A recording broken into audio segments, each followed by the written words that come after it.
gored at that point. He'd been, I guess, groomed since he was a child, and then traumatized over and over again since the age of 19 onward. Yeah. For like, what, 5 years? And the Jedi were just like, man, sucks to have feelings. Fuck. Right. Oh my god, ooh. Tyler, look at page 5 in that book I just sent you. I'm busy. It's got a picture of Sam Maul Whitwer signed by him. Oh, really? Yeah. Wait, like the PDF? Yeah, the PDF book. Oh my god! He's so pretty. Oh, wow. Is that animated or an actual... That's a photo, but like he voiced Maul. Well, yeah, I know, but it looks like I'm... Okay, Nothing he was will obviously ever younger. beat Yeah. When some random woman tweeted, "Yeah, Obi-Wan is cool, but I love Darth Maul." And Sam Witwer responds, "Ha! Suck it, Kenobi!" He's just leaned into Maul as hard as he could. Yeah. Let me be clear, Obi-Wan Kenobi is the greatest Jedi of all time. Absolutely. Agreed. The man is...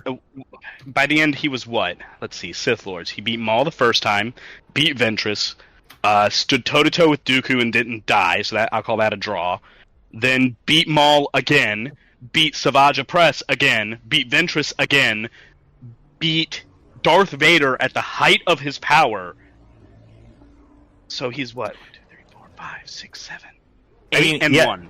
He like And Ventress he forgot Maul again. Yeah. Yes, Maul again. So 9 and 1. he was like kind of flirting with Ventress the entire time. Like he was just like, absolutely. It was a game for him. Yeah, he was like, "You suck, dude, but you're pretty." And It's just hard to she's come like, by, so It's weird that was his type. His type is exclusively women that couldn't actually beat him up, threatening to beat him up.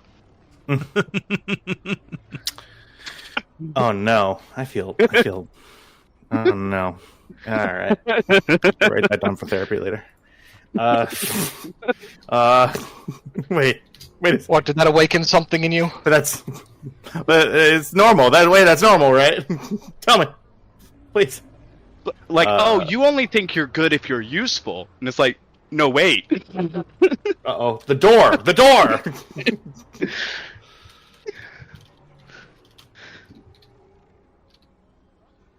No, wait, but that's right. No, that's good, right? That's what should happen.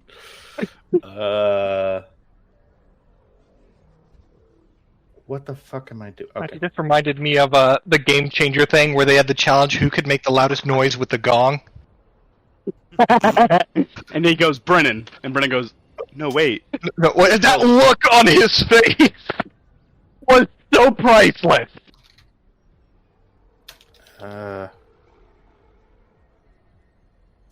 Tristan, what armor do you have? Mandalorian armor. Oh, I've been spelling Mandalorian wrong. That's why I can't. You've been find typing it Mando, or haven't you? Mandalorian, yeah. Yeah, no, it's Manda. No, it's Manda, as in the guy ball Manda. Yep. And you definitely say Mando, which is correct, but that's short. Mando It's is not more like spelled a that way. title.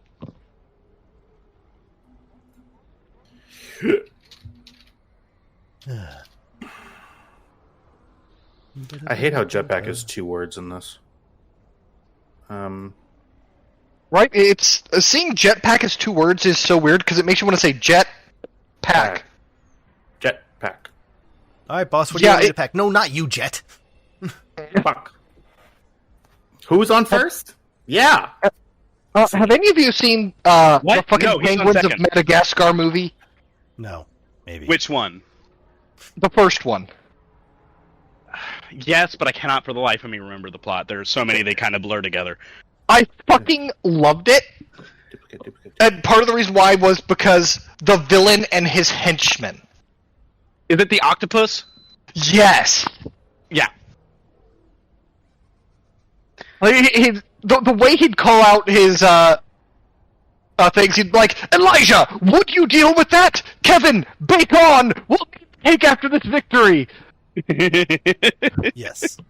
An entire movie of that, and it was fucking gold! You know what else is fucking gold? The guilt in the Oval Office. He gilded the Oval Office. All right, Tristan. I pick up Tristan like a baby. It's just, Like, alright, Tristan, come on. it's okay. It's okay.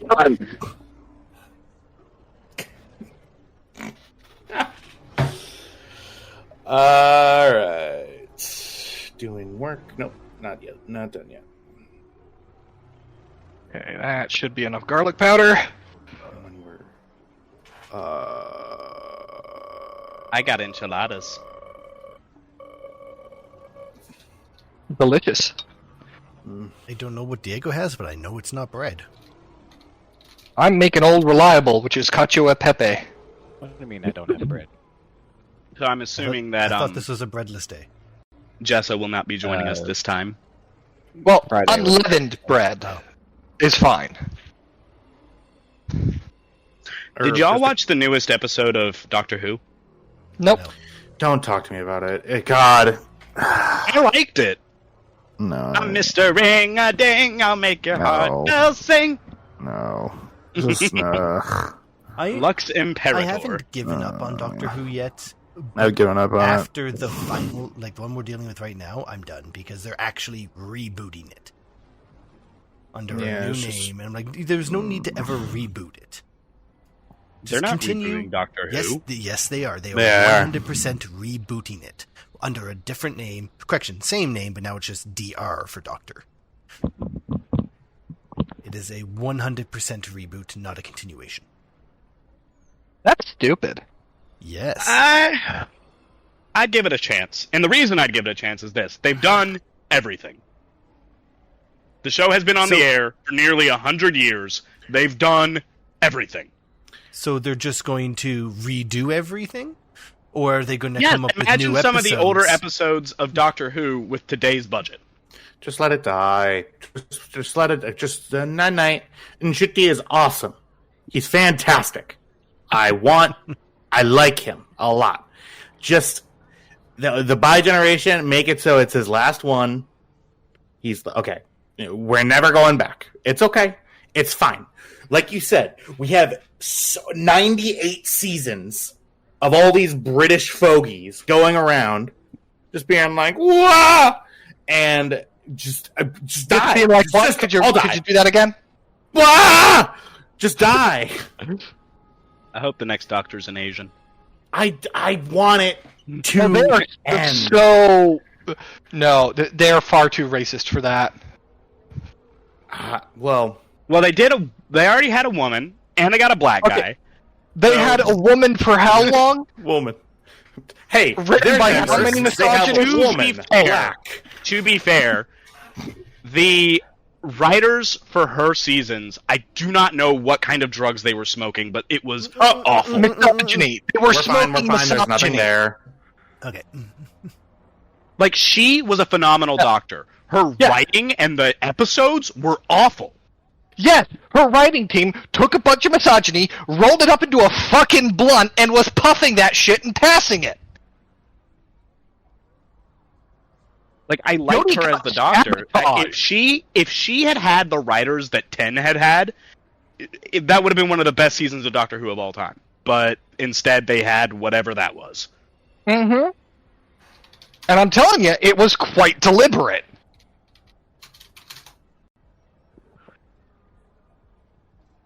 Mm-hmm. Would any of you be interested in playing the Doctor Who RPG? No. How would you even play the Doctor Who RPG? Like, logistically. Okay. Logistically, so I've seen it done. It was done on Eric's TVD RPG was a Doctor Who RPG. I liked Eric's TVD RPG. I'm just so exhausted. Just God, what is your disgust with Doctor Who? Matthew is such a wonderful fan of Doctor Who. He's been watching it for a very, very long time, and I love him so much, but I just can't do it anymore. It's just like it's gotten so just every single beat it's not that I can think of what it is before they figure it out. It's just that it's all stuff I've seen before, and instead of making it sci-fi, they're doing it against vague concepts. We're fighting the concept of music. Do it. Go. Music is bad. Okay, go. Just go. Do it. I know it's a god. Approaching this from the wrong angle. I'm approaching it from the way that I'm going to have to approach it. Unfortunately, it's just. Thank you. I just. Who killed your whimsy? Do it anymore. Life. I have to keep my whimsy because if I don't, I will kill myself. And I'm glad that that's not the boat that I'm in. I'm just over here. I need. You need what? Cynical. No. And see, that's the thing. I just need it to. But I'm done with it because you're done with whimsy. No, not whimsy. Doctor Who. With whimsy, I can find whimsy. I'm sure. I'll go to my back market dealer and find whimsy to get off on it. Jack, to your question as to how you would do a Doctor Who RPG, one character plays the Doctor, but the thing you do is it's the Doctor after they have regenerated into you create the Doctor. How they did it in Eric's TBD RPG was they had it branch off from the main universe so that they were in another universe, so that there could be... That answers my question. So in other words, one player gets to be the Doctor and everyone else gets to be a sidekick. A companion, and the way that they make it so that it's not completely broken on all fronts is the companions get what's called story points. Doctor can't use them, companions can. Story points basically are like how a triumph works in this game.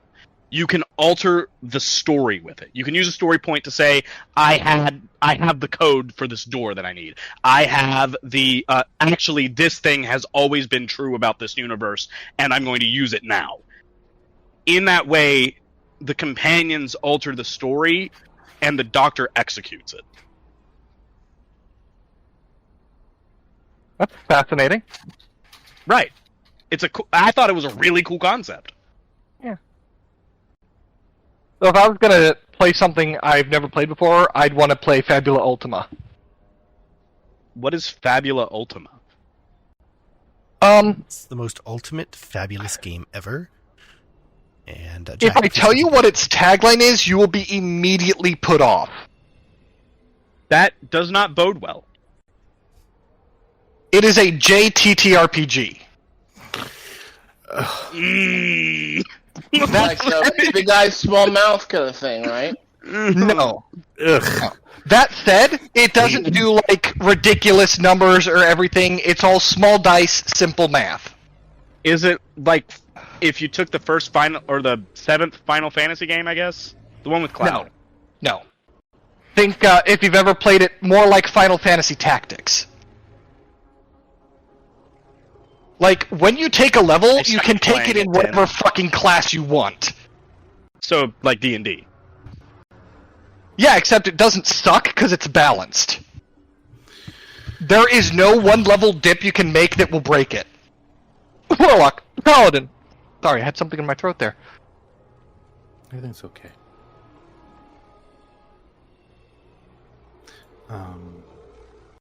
And like each level, you get to like choose an ability that you can use in combat, and it seems really fucking cool. Oh my god, is that what he looks like? Has he looked like that this whole time? No. I mean, technically he's looked at that the whole time, but to us he just looks like that now. Us as players. Terrifying. Oh, Vale's new token?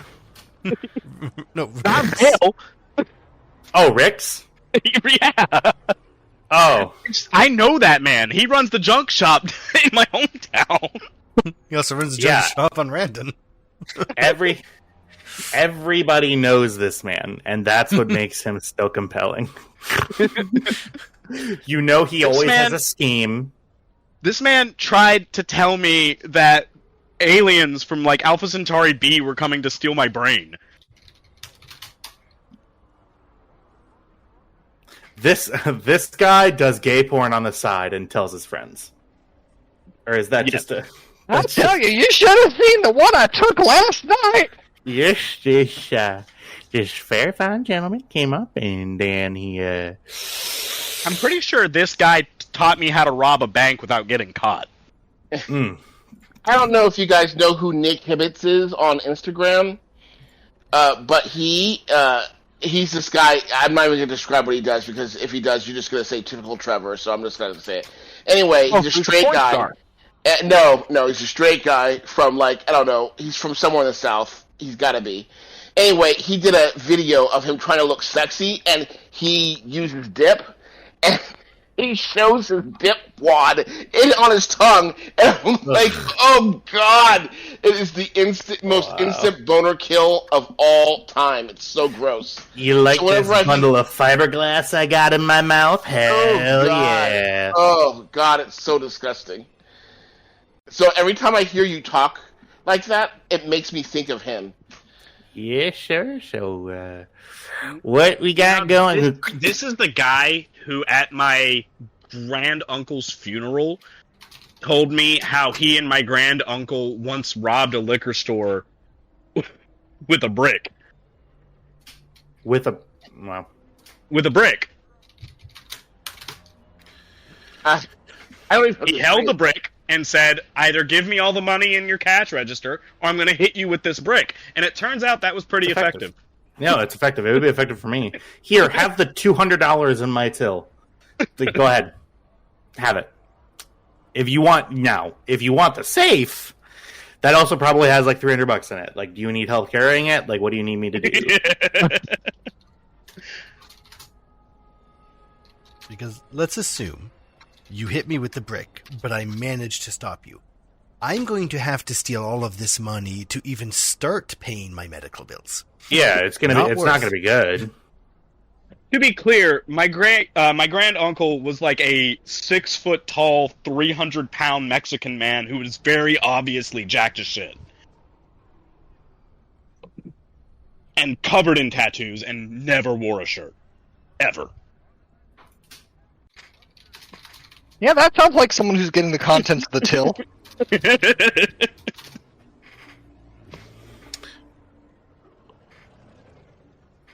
This is also the uncle who helped my grandpa kidnap a man to give them tattoos.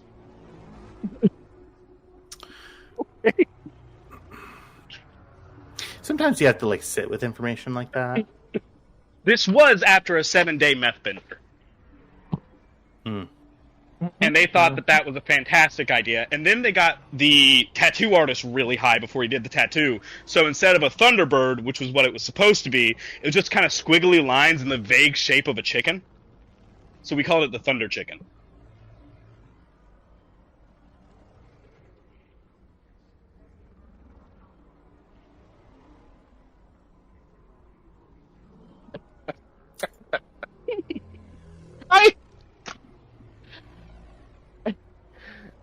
Big T, you have got to be one of the nicest people I know. I am totally and honestly afraid of your family. That's all I'm going to say. Am I Totally not Big afraid of T? you. No. No. You have to be big T. I'm okay. You're little T. Baby T, if you will. You're only big T when it's fun time. No. No, it's available T. I don't know what know what that means either, but I'm going When it's fun time. Are you speaking in code? Yes. Good. Alright. And then, fuck. 1 second. I guess Holy everybody shit, he broke is the here. code.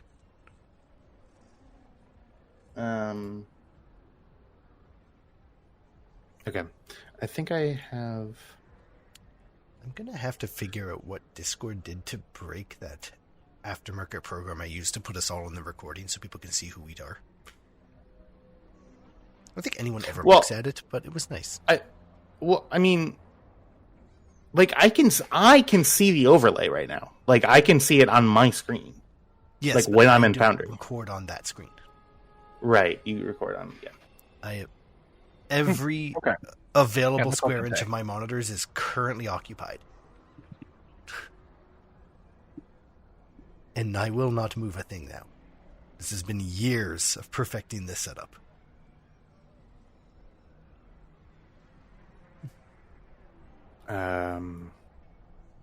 Unless somebody wants to take a few of these things off my shoulders, that'd be also an option. I can then move the windows around.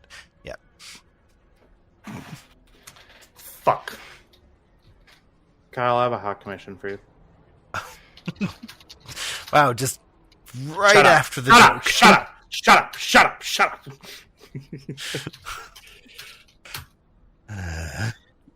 It's gonna take you like 5 seconds. Just do it. I'll be right back. Oh, yeah. That was halfway already done. Oh, well, fuck. Great.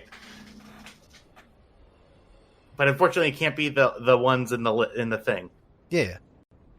Yeah. I'll be right back, folks.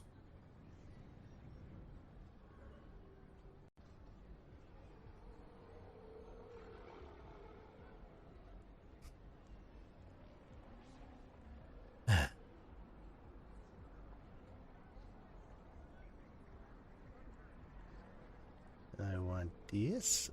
I want to come over here. I want to put that there. Perfect.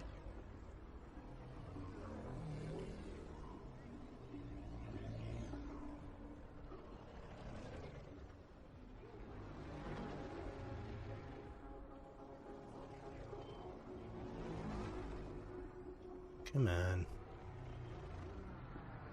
I know I ask a lot for you, baby, but you're fine, you're fine. No. I just don't know what I'm doing. Right. Skill, I have it.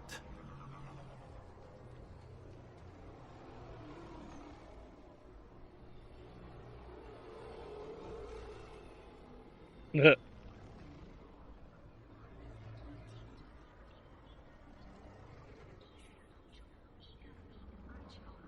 I almost did this one in advance and then decided, nah, he wouldn't need it.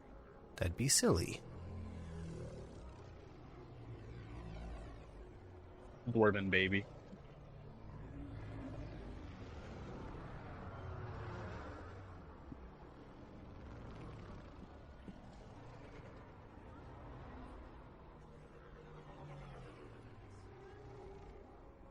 Oh, it's still not lined up, is it? No, because I was busy. Did the Canadian government have you digging ditches or something? I did take 2 shovels from work, but the 2 things are not related. I don't know. It sounds like they're related. I mean, we could turn those holes in your yard into a trench. It would not take a lot of effort. It's basically dug itself. Fuck that goddamn fucking... Technician's assistant. That's me. The unwanted assistant. Scary dog privileges. Scary dog privilege.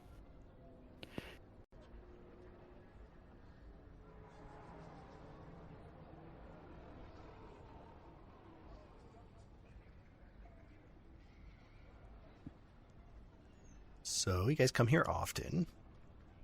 Oh, just about once a week. Yeah. What is Tyler doing in there? Well, I don't know. Secret and dirty things. No, Did you see the thing I posted in the chat? I try not to. Look at it. The Dwarven baby. Look at it. Yep, and it's a dwarven baby swaddled in his own beard. When mixing Dwarven baby formula, the alcohol content should be kept relatively mild. 70 to 90 proof is recommended.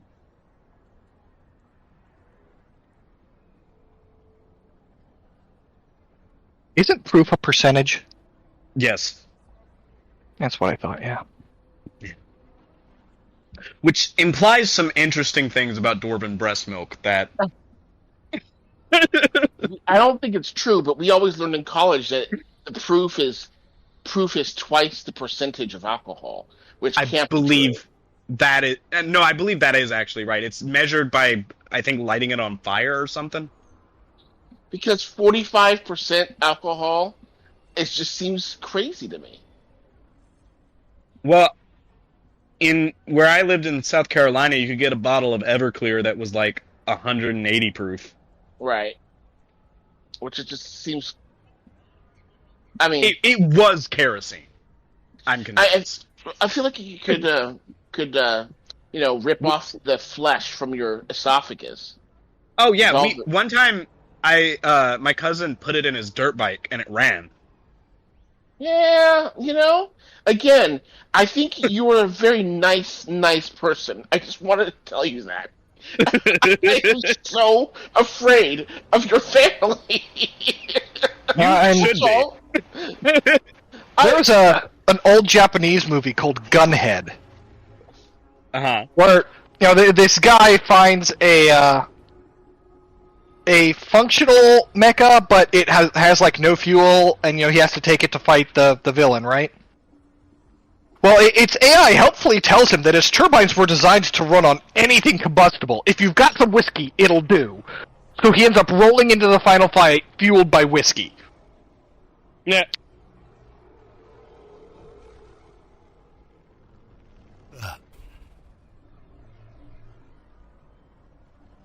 It was, like, utterly bizarre to see gift sets from that movie show up on Tumblr, and then, like, 2 weeks later, someone posts fucking Zayram fan art on Blue Sky, like, which one of you fuckers is rifling through my DVD collection?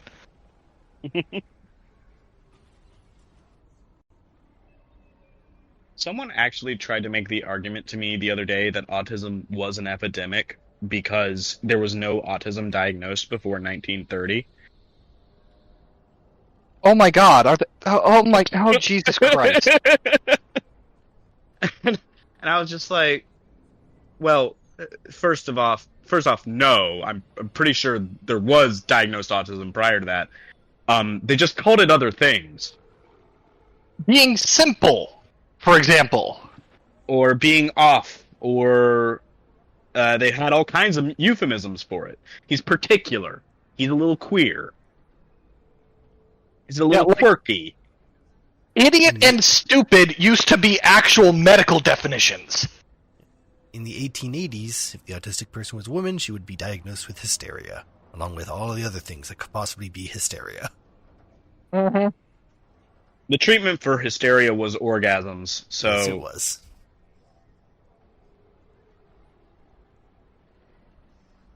I mean, they might have been onto something. Surprisingly, if you take a woman who lives in a sexually repressive society and is not able to have sex basically at all, even with her husband, and then give her orgasms, she tends to become more agreeable. It's wild, weird. Well, this is a crazy thing to come back to. I mean, Is it, though? We're talking about the No. treatment for hysteria in the 1800s. a long time ago in a galaxy far, far away. We're going right into this. Fuck yeah. Yeah. All right. Not addressing that, moving on. Space.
Alright.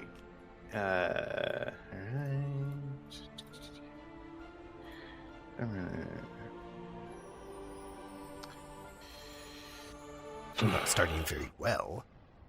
But hey, we said the words. We did say the words. We can cut all this out. Give me 1 second. No, we're not. No. All right. We're going to sit in silence. We're going to sit in silence. You said the words. We're officially playing now. I said silence. Listeners, we appreciate your patience. Or should I say listener, I guess. Trev, I appreciate your patience. Oh. I watched this too.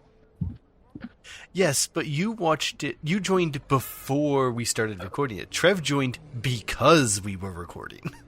I liked it. It got me through a lot of hard days at work. Okay, Stop taking Viagra before your shift starts. The first episode I listened to, I think, was Shusha's father sending apples or getting apples or something. Oh, yeah. Those little throwaway moments. Good times. Yeah, I loved it. I believe that one ended with the line, if you two start licking each other, I'm leaving. Ah. All right. Apologies. My last. Sorry, everybody. I'm a little frazzled here today. Oh my god, the Cacio e Pepe came out amazing. You undisciplined fuck.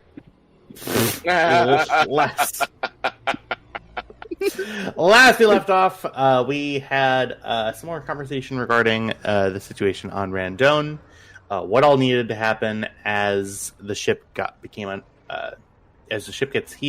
fixed. We had some fun for shenanigans with Sari and with Karga, and we had the pinnacle of switching. Of splitting the party, rather, between with Lina and with Cam staying behind on the ship, and Karga going in to Rix's rest bucket in order to get something to drink after their forced shenanigans, with Tam, Vale, and Kybax all going out and trying to find some parts to repair the Stormrunner with. We ended the action last session with a couple of things happening with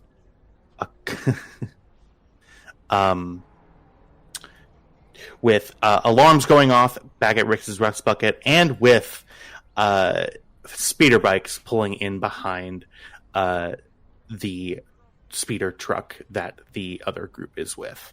We're going to go ahead and roll for Destiny.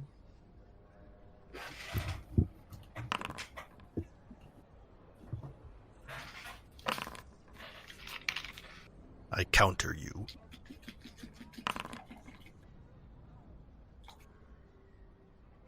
Veil assist Lina.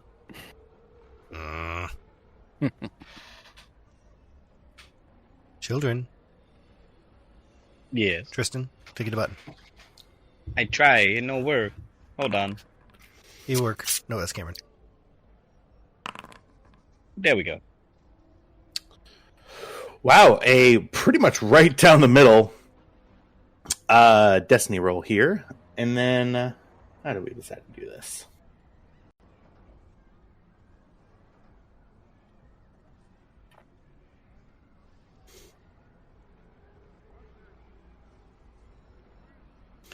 We are going to go ahead and start with the speeder fight here.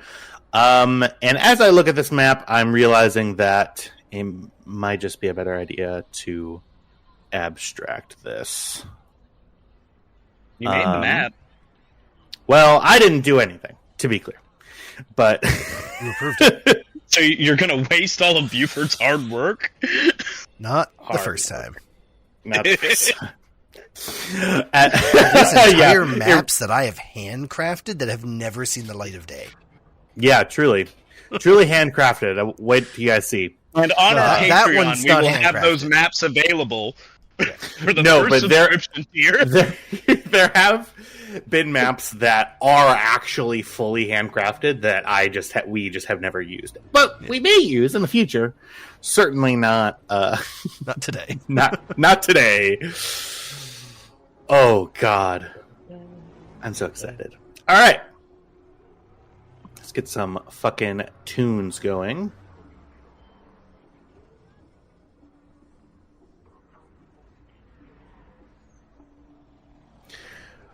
All right. So, who do we agree that was flying the speeder truck?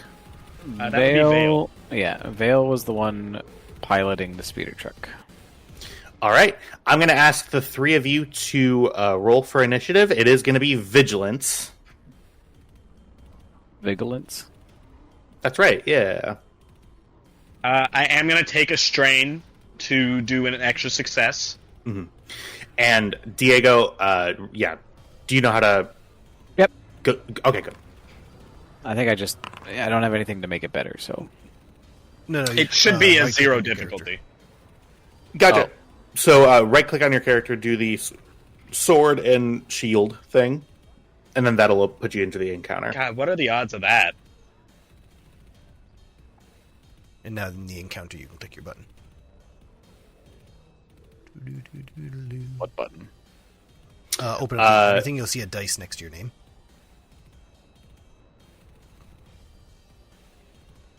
Two swords tab on there you the... go, Yep. yeah. Mm-hmm. The combat tab. Yeah. Yep. Is any consolation? We're still waiting on Tam too, and he's been here since day one. No, I'm in there. I'm in there. So no, you're not. The button though. No, you're not. What You gotta click your dice, buddy. Listen. Oh, I think I did. I don't know if I did that wrong. Oh, good. God, we rolled horribly. I know. I might have to use some. I have some abilities that allow me to use strain to go first, and then get a whole bunch of Just to bonuses. go first? Yeah. Let me read them What? off to you. Tam! Let me read What them. is this? Well, they're brand new. Oh, okay. So, quick draw is once per. No, not quick draw. Rapid reaction. There it is.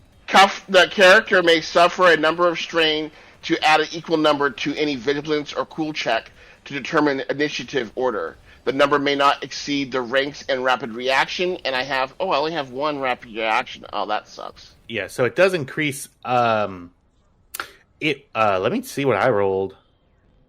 You rolled insane. I did roll very well, yeah.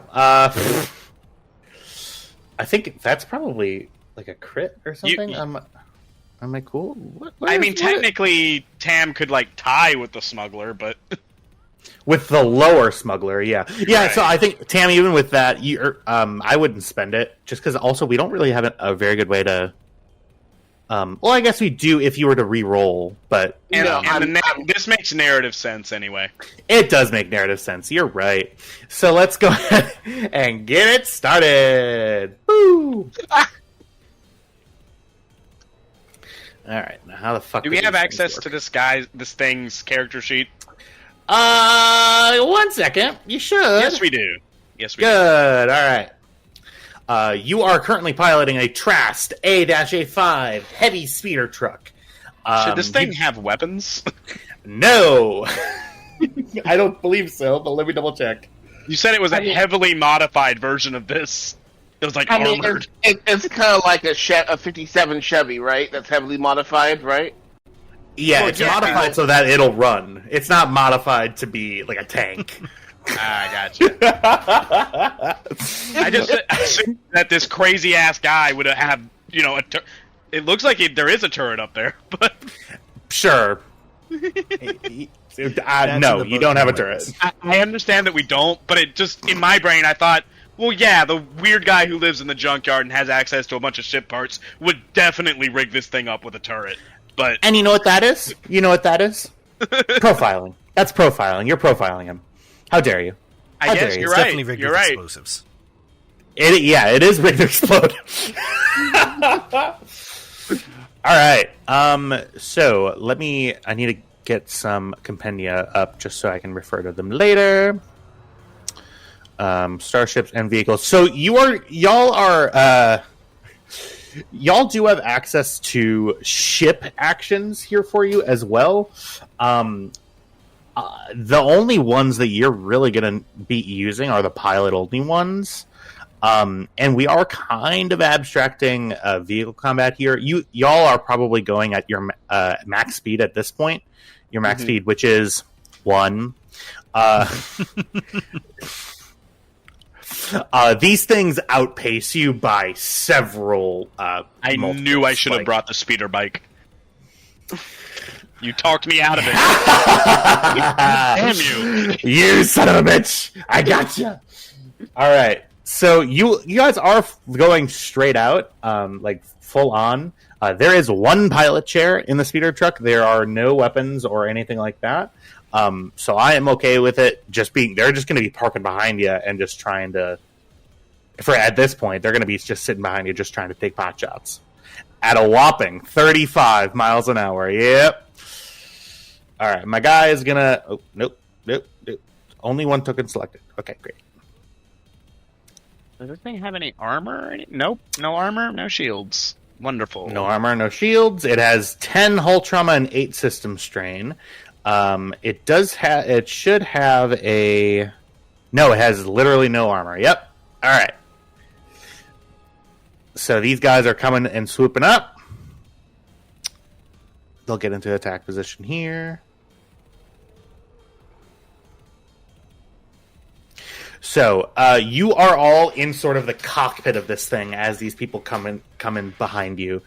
This one is going to roll up, and he is going to make an action to attack with his anti-personnel laser, which does, I think, what is the 1/10? Yeah, is it 1/10 or is it something else? Because it's times 10 for a ship to ground weapon. It is 1/10 for a ground to ship weapon. Gotcha. So it is an anti-personnel laser, and it does.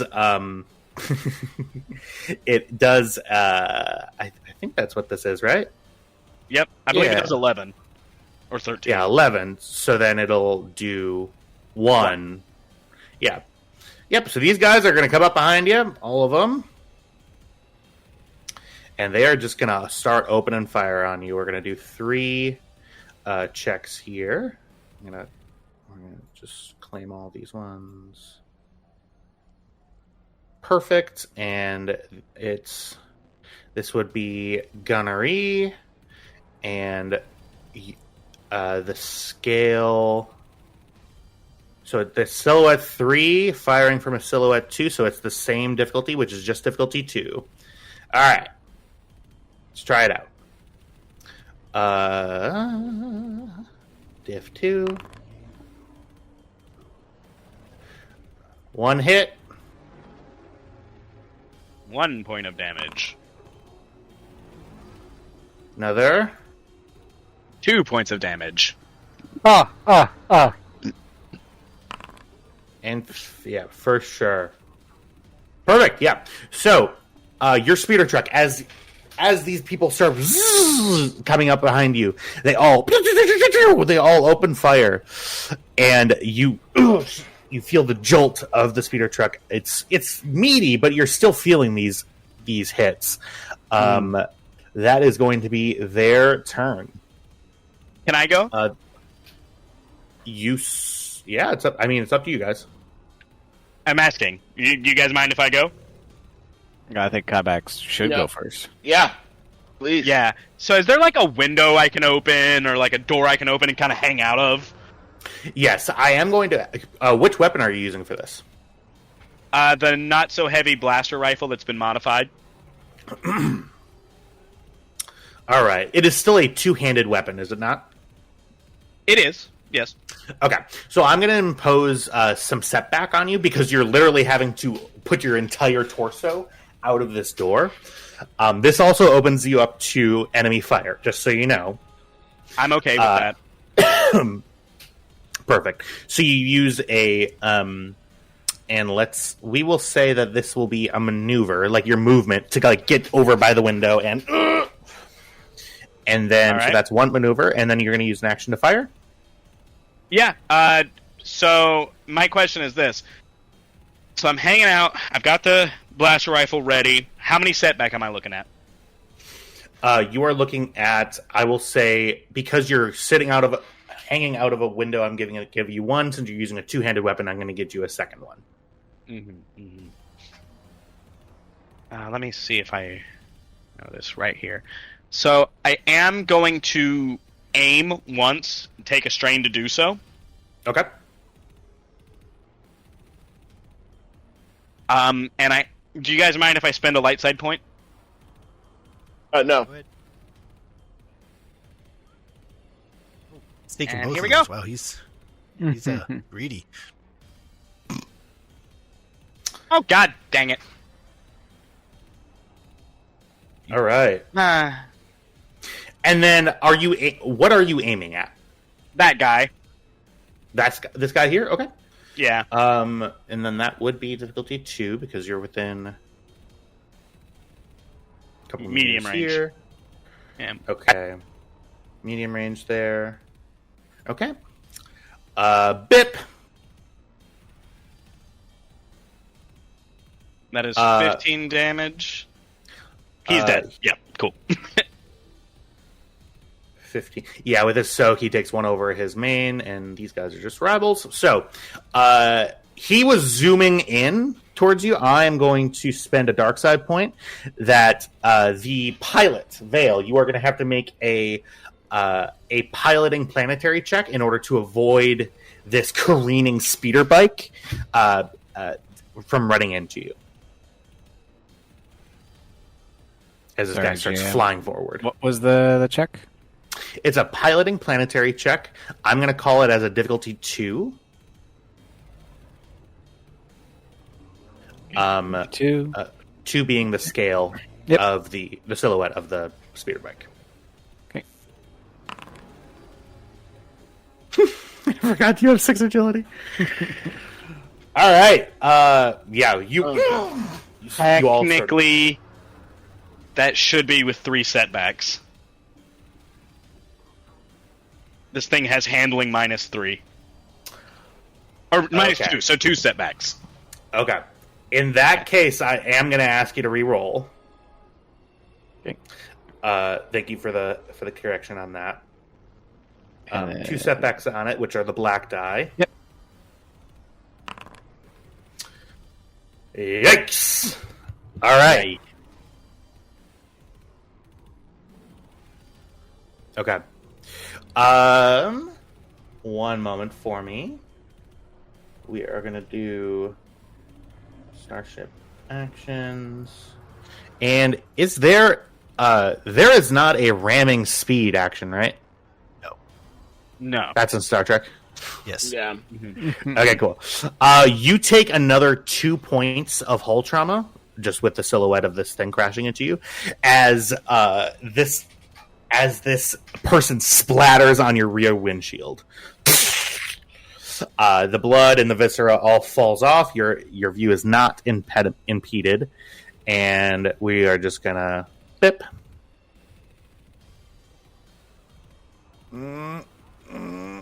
Fuck. Shit. And then all right. And yes, go ahead and claim your slot, Kyvax. Oh, yeah.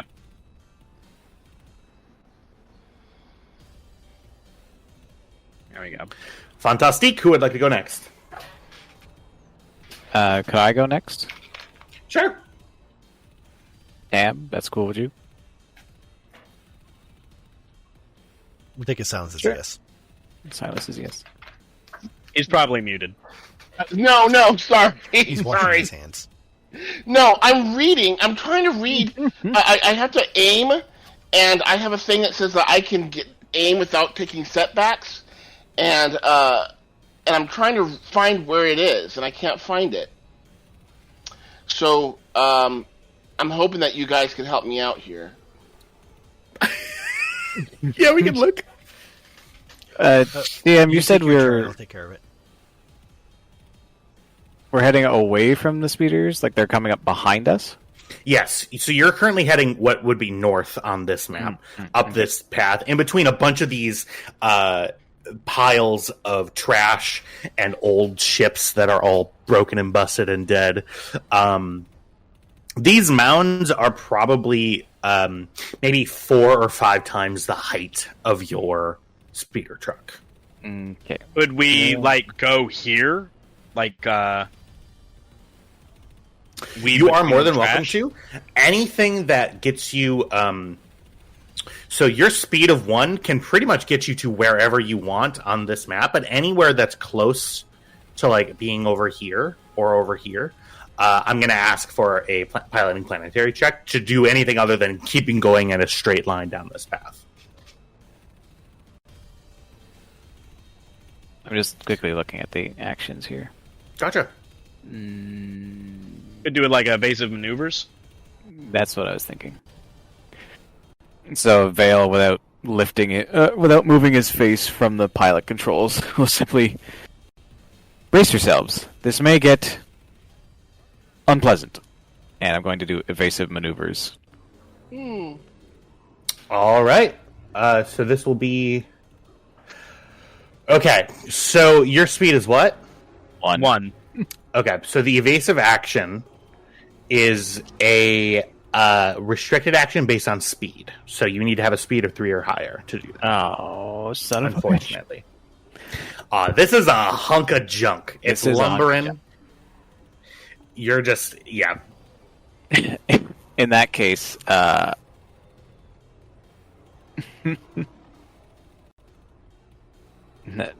Tam, Kybax, this is going to be jarring. I'm going to slam this big pig into reverse. All right. You're going to slam this big pig into reverse. Hoping that the speeders don't react fast enough and they end up just plowing into our backs. Yeah. Okay. I am going to slam in the e-brake. You weren't going that. You're going 30. It's like somebody slamming on the brakes at 35 miles an hour. I will say that I'll take a resilience check from everyone. We'll say difficulty of just difficulty 1. Just don't fail. Where is that skill? Yeah, what's resilience? It's left hand side and it's alphabetical. Above skullduggery, below piloting space. Difficulty what? 1. Just 1.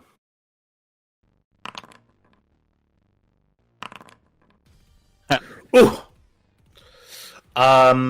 Both Vale and Kybax, you take.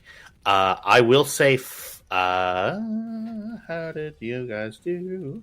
I will say 3 strain apiece for each of you. As then I will spend my 2 advantages to reduce that. All right. I mean, I have 3 advantages. Is that a thing for resilience? So, since you failed it, you can't use your advantages for a combat check like this, unfortunately. All right, you guys each take 3 strain. Tam, you are holding on. You're a little wiry guy. You put your foot up on the dash as the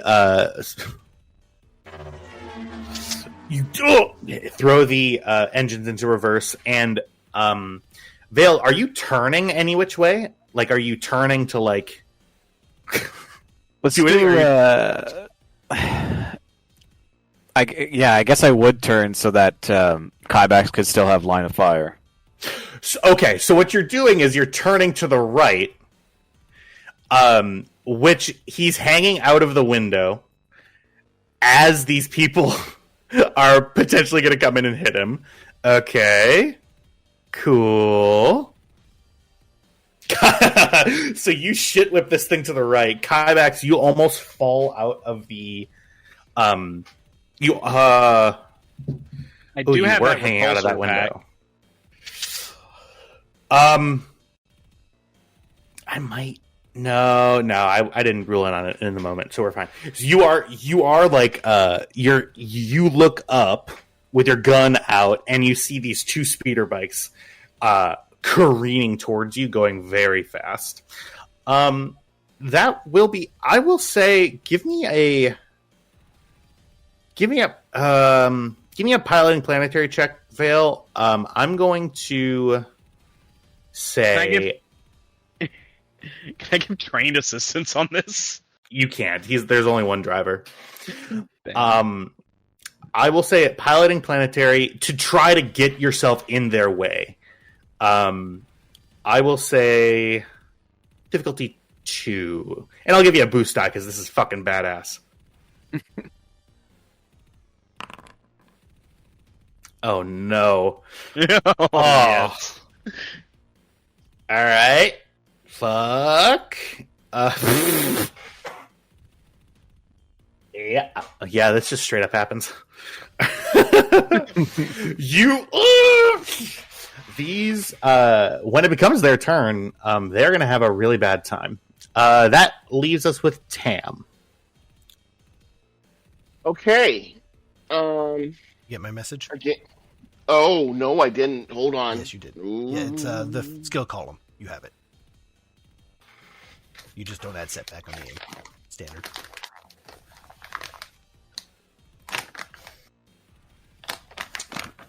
So that means that when I just go to fire, I just press the weapon, and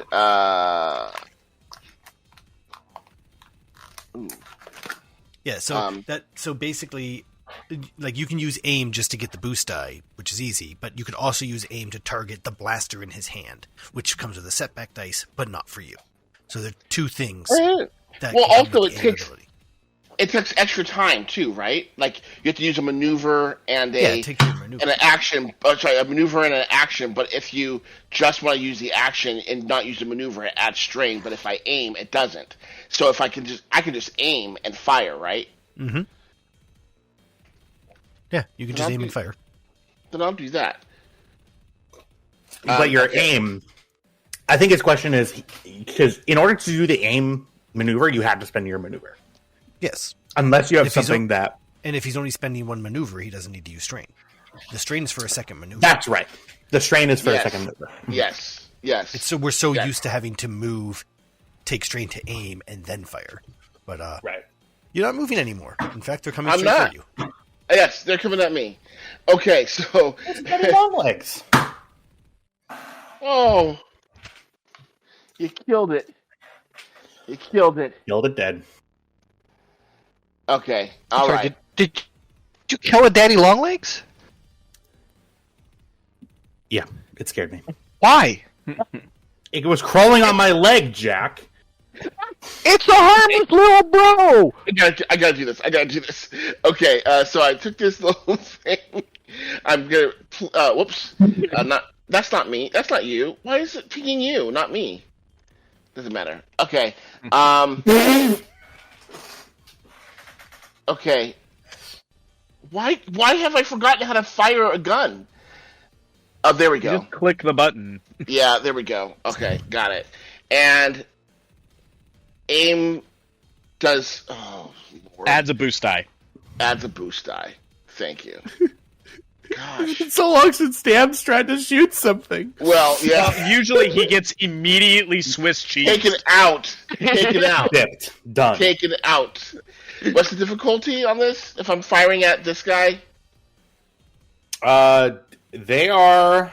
So it's at medium range, so it'll be difficulty 2. Okay, got it. Oh, yeah. Yep. Okay, I think I can do this.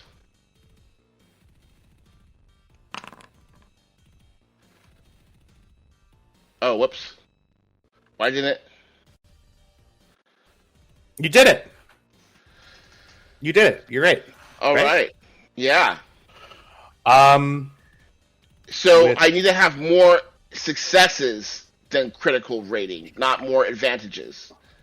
Advantages. No, it's advantages, yeah. Oh, well then I want to critical hit him. You need right? 4. I mean, you need 4, because it's 1 plus the critical rating. Oh, wait a minute. Don't I have something that allows me to lower the... Oh, jeez. Okay, well, let's just... You could, however, add a setback dice to their next thing. I have a thing that allows me to lower the critical rating of my gun, and I don't know if I did that to the actual gun or not. Sorry about the mess. You're fine. The character decreases the critical rating of any non-starship weapon they wield by 1 to a minimum of 1 against targets that have not yet acted. Oh, targets that have not yet acted. I don't know if he's acted. They have acted. Yeah, they acted. Oh, why are you taking away my fun? It's just simply a fact of they started. I only hit something successfully. You hit him. Which one did you hit? This guy, the farthest away guy. You could disable him. Oh, because I can use my advantages for that, right? Yeah. All right. I don't like how you can disable him. Let's disable him. I don't see where my combat. Where's the combat advantages? You just click on the thing in the chat that says "Help with spending." Oh. Listen, I don't need your patronizing me. You're not going to play the game we've been playing for a year.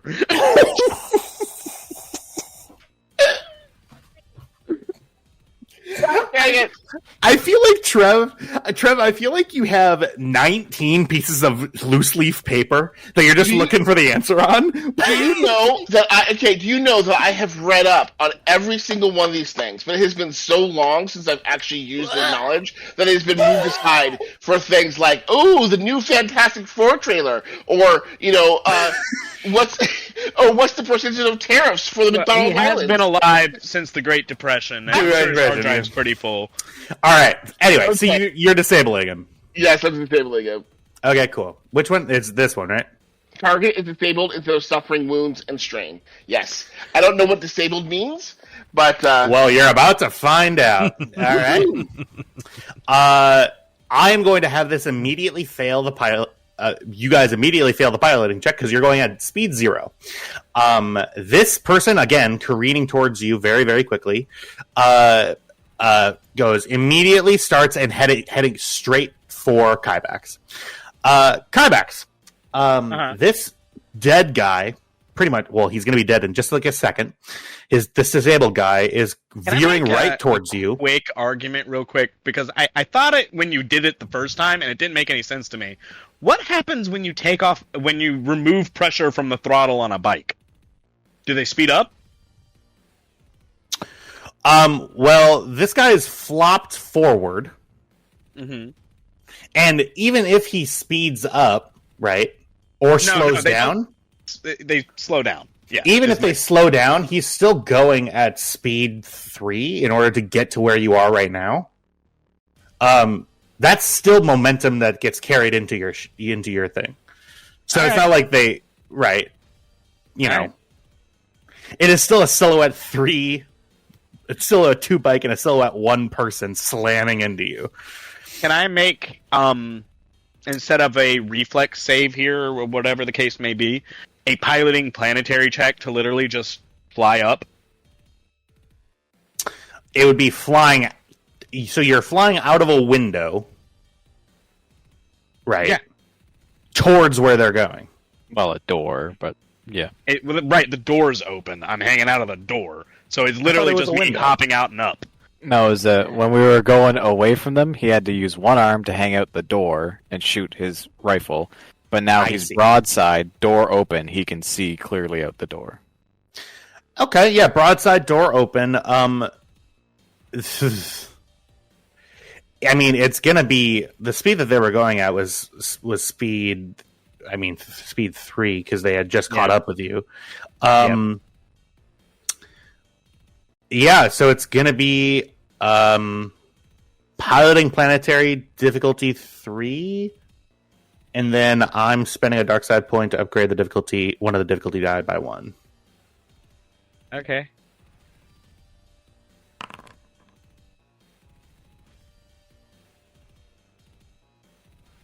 All right.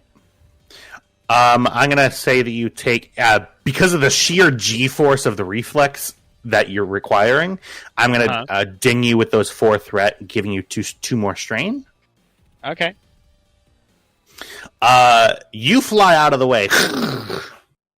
And this thing immediately through...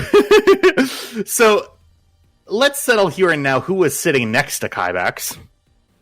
No, Well, I mean, It was Vale, right? Back, and Kybax was sitting shotgun. All right, Vale. So, Vale, I'm going to need you to do it will be agility based, so that's good. To be fair, yeah. the speeder should go under it, and only the dude should go over. No. They're hover vehicles. But they were also hovering. Yeah. But look at the shield. What check should I have you do? Because I could be really mean and say it's vigilance. No, you expected this to happen, so I'll say we'll make as Kybax boosts out of the door, I'm gonna have you make a coordination check. Coordination. Yeah, that's the best thing. Coordination check. I'm gonna call it difficulty 3. And I am once again spending a dark side point to upgrade one of the difficulty dice from a purple to a red. Spin that shit back at him. So I can spend a light side point to upgrade A green dice to a yellow. Yeah, okay. How do I spend a light side point? Just click on it? Yeah. Left click to flip? Yeah. Mm-hmm. Boop. Alright. Alright, go ahead and roll.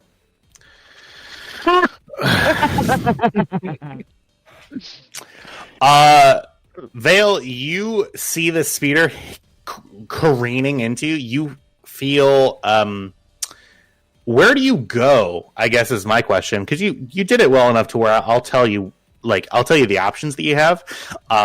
You could go through the windshield. You could go out of your door. You could go into the back seat. So, okay. With those 6 advantages, I have a really, really cool idea. Sure. What if he just goes out his door, up onto the roof, and the speeder bike clears through both doors? Yeah, through and through the pig. Yeah, and that's probably what... Because he gets caught on the fucking... That's probably what Vale would do, is, like, swing out from the door, up onto the roof, and then back into the cockpit when the speeder goes by. Yeah, so this dude... So the speeder bike... He was flying high and he was disabled. He's no longer disabled. He is cut in half. The door is open. He gets clotheslined, but through his torso. The speeder bike flies through the 2 open doors, crashes here, and then Vale, you slink yourself right on up, and then you both look at each other. Tam is in the back seat, probably frozen in terror, as another speeder starts clanging into you. I'm gonna make him make a piloting check. He's gonna try. He's gonna try to thread the needle. It's gonna be piloting because this is the only way that he sees to not hit the thing and die. Man, these guys are not supposed to be. All right.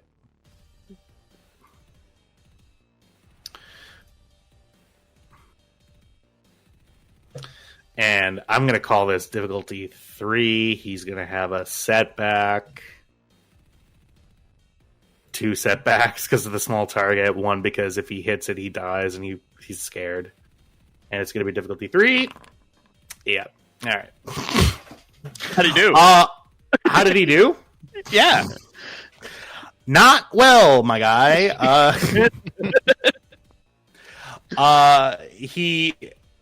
So he immediately tries turning away. He just hits the back end of the speeder. He is vaporized in the explosion. The speeder truck takes another 2 damage. Okay. Question then. That second speeder bike, would you say that it's not it's damaged, obviously, but is it intact enough to ride? Which speeder bike are you talking about? The one that went through.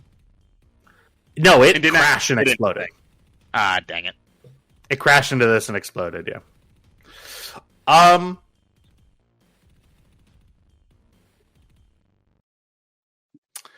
Well,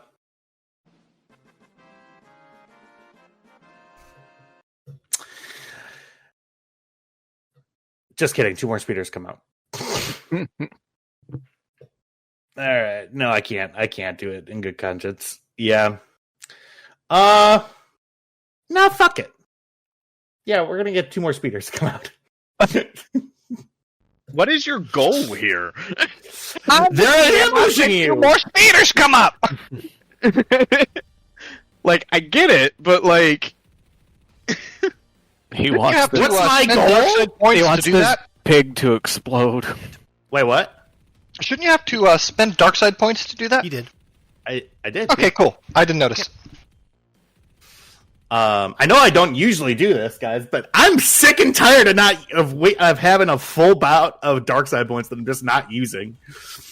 We don't mind. Please give us light side points. So these guys are gonna have to roll. Should we re-roll initiative as well? No, let Tam suffer. I think we're gonna have to let this ride. I will need another. Let's do add. Oh, how do I do this? Oh, that pasta was really good. God damn. I can add a slot. So how does this work? All right, because they can't just. I mean, it's new enemy. They can claim whatever slot. No, they also need to roll. Fuck. All right, we do have to re-roll. Give me 1 second. We will say that it's another encounter. Encounter 2 of 2.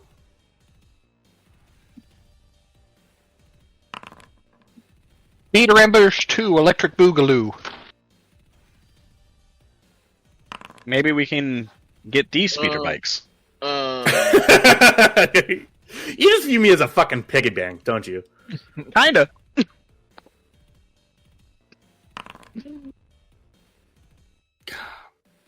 Better. Did that roll? Oh, I could cancel. Stupid. Yes! No. Yes! Alright, here we go. Ooh, this is fun. So, where is... We have what? to let him go first, or otherwise he doesn't get a turn. Look. So, Kybax is up in the air. Yeah, so we'll put you sort of up here. Vale, you're on top of the thing. Tam, you're just hanging out in the back of the speeder truck. These window hit on the backside is rolled down because he was shooting out of it. I did shoot out of it. I don't know if that makes a difference. Yeah, I'll say that there's maybe. Is there? How would you have shot out? Out of the window. Don't right. worry about the picture. Intruder, how do you get in? All right, these guys are going to go. They cannot aim for Kybax because he's in the air. They are going to aim for. They're going to aim for the speeder truck. They get into range with it.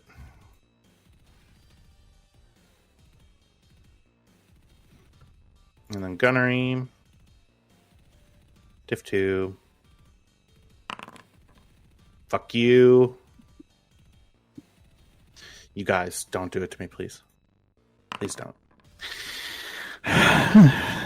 They fucking Are we miss. okay? They both miss. Okay, cool. Okay. Cool. They My both turn? miss. They both miss. They both miss. Could They both I miss. go first? Yeah. Feel free. These guys are within medium range, correct? They are, yeah. Right? It's 12 to 36, right? Yeah. And I'm on top of the pig. Yeah. That is its All right. name. It's going by you. I would like to use my dense musculature and jump at one of the riders Oh. with vibro swords drawn. Oh my god. Well, one of these guys just emptied his bowels. I think I just came.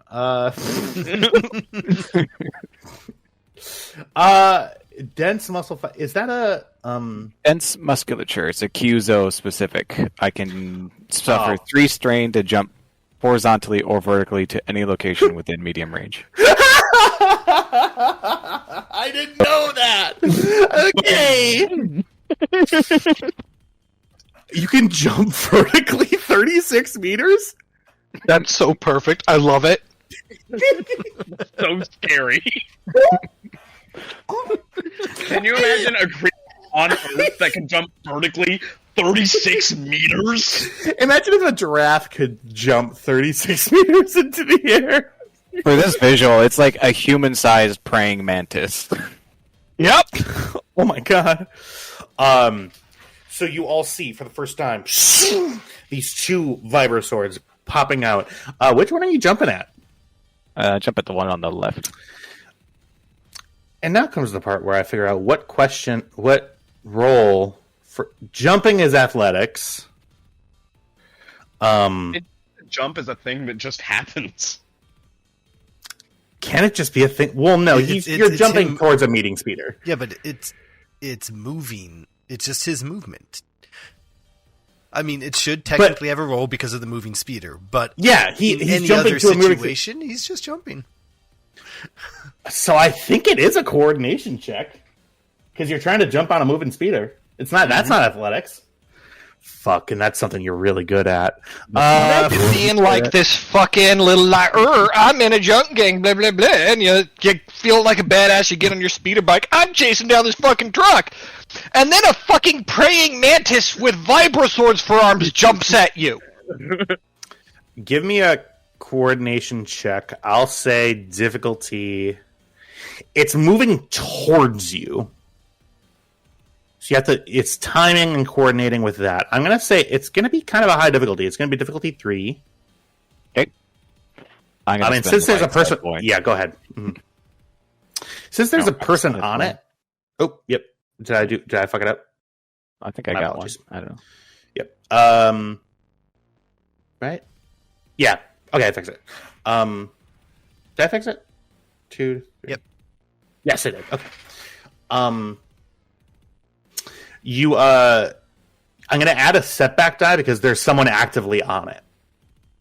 And from my understanding, these do have technically only a capacity of 1. I'm aiming for the guy that's on it. Okay. All right. Like, I want to I mean, spear him with both of the vibro swords. All right. We'll do the coordination check first. There doesn't need to be a setback. What was that voice? Oh God, you rolled really well too. Let's look at coordination. What do you mean +1 maneuver? Extra maneuver. You get an extra maneuver? What? This is amazing. You also decrease the time that it takes to do it. So you describe to me what Vale does as you come in. So, on top of the pig, Vale kind of gets into like a low crouch and the swords extend. And then he just fucking launches, like, you know, the superhero takeoff? Mm-hmm. Similar to that. And it is more up than forward because he's coming towards you. Yeah, so I just have to like get in line with him. Yeah, and then the plan is as he approaches, both vibro swords just through the torso. Yep, we're gonna do this. Sitting reverse cowgirl. Bite, right? Yeah, sitting reverse cowgirl on the speeder as he forces him off. Cowgirl. So that happens. You get to him. Now it's all about making sure that you can hit him. For combat, fuck, we haven't done melee combat. Yeah, so it's difficulty 2 no matter what. They don't have range defense, I don't think. Nope. So difficulty 2, it is melee. How do I attack with the vibro sword? Click the Good vibro question. itself. Yeah, Click click the it. little picture. Yeah. Click the little picture. Oh, yeah. the picture. There you go. Mhm. Difficulty 2. Yep. Okay, yeah, this should be fine. Go. Nope. Yikes. Alright, give me one moment. I need to see if there's a way that you can... Is there 2-weapon fighting in this? Like, how does There that is work? 2-weapon fighting. Prepare to copy. It's Thank actually you. on... yeah, the reference exists already. It's on page 2 of the combat. 2-weapon fighting. So basically, you pick the skill combination that's lower. In this case, they're the same, so it doesn't matter. And he does all of his normal hits. And then he has to spend 2 advantages or 1 triumph to just hit with the other weapon. Now, I will say you could have aimed that if you had taken a strain. But I don't know if it would matter. Well, with 2-weapon fighting, you can just spend 2 advantages? 2 advantages for the next And you weapon. automatically hit the second one, yeah. What? They're generally... Because they have to be small weapons. And under normal... Let's assume you're using a blaster and a vibro sword, but you're only good with the blaster. You would have to use the vibro sword's attack stats for the first attack. So I see. The trade-off is it's harder to hit, but you get both damage if you succeed with the advantages. Gotcha. Yeah, so you do 5 damage to this guy, which does not kill him. You you stab him through the stomach, through his back. Ah! With that, that is your maneuver and your action. You do have 1 maneuver if you can think of something to use with it. Can I steer the speeder into the other speeder? Don't do that. Don't do that. Okay, We you're want the saying don't speeders. do that. Yeah, I was gonna say you're only saying that because you want loot. Because you want loot. Not for the loot. We need to get back to them. Now, to be fair, you don't know that yet. Kybax is going to assume if they're being attacked, the other guys are being attacked. So with this, I don't think that can be a maneuver. I think it has to be an action. Okay. To do a piloting check. What else could we use that maneuver for?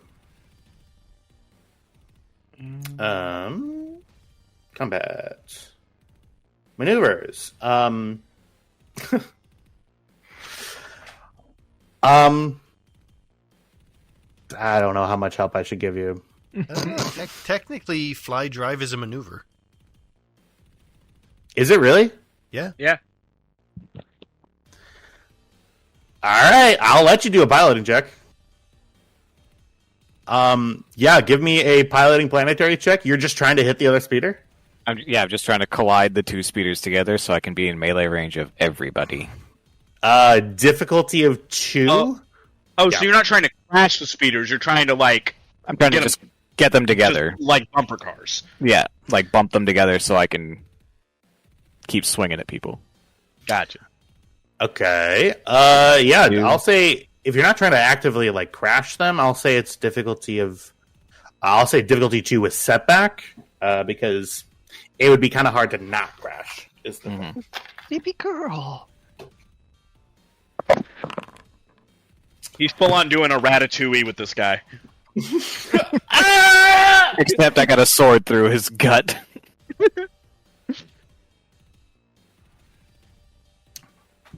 This is anime Ratatouille.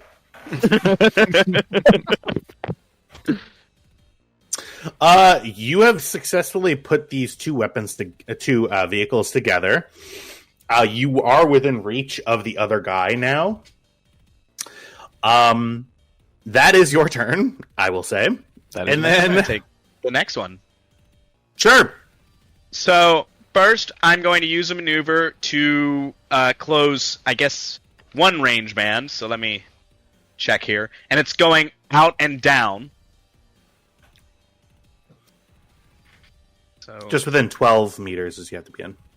Yeah. So you'd have to go right here. Right. So out and down to here. Ba-da-da-da-dum. Then I'm going to use one free action to boost myself to about here, so that I'm beside this guy. And then I'm going to do a cool thing. Object interaction to put up my my rifle, pull out my bola carbine, and then I'm going to try and shoot this guy. The guy that's closest to you? Yep. All right, it'll be difficulty 1, since you're within close range. Mm-hmm.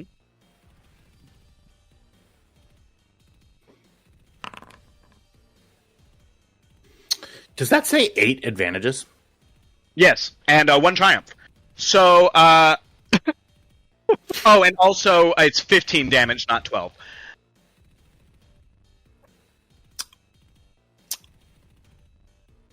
So what I want to do with that triumph is, as he shoots him with the bola carbine, and it like shock freezes him and kills him, obviously, Kybax is going to put a foot up, kick him back off the bike, and straddle it.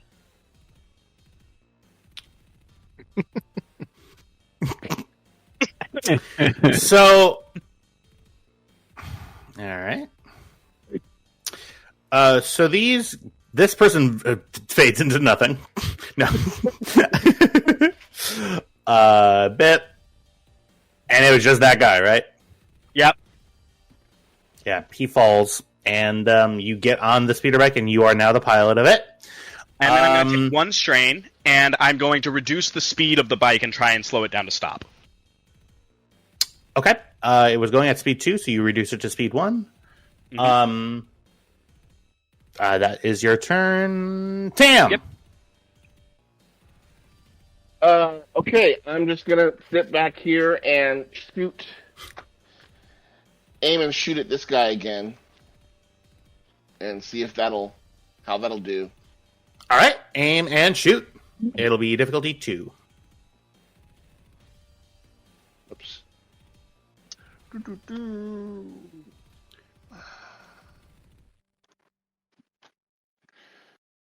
And then one of these. He rolled 2 triumphs. Yeah, he did. Yeah, he did. What would you like to do, Trev? Can I blow him up? You can blow him up, yep. Blow him. I want to blow up just his head. Red paint spurts out. You are currently stabbing a headless corpse, Vale.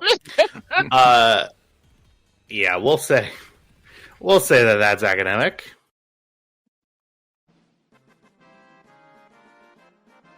Woohoo! 2 speeder Another bikes. 2.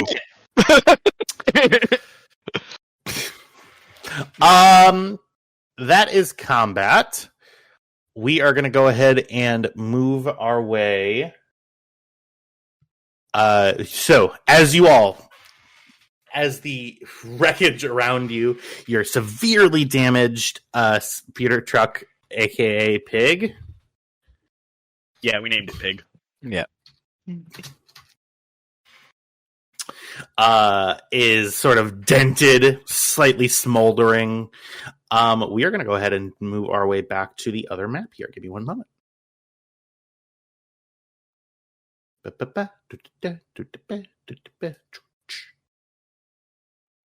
All right. I changed its name in the ship registry. Pig. And, That'll do, Pig.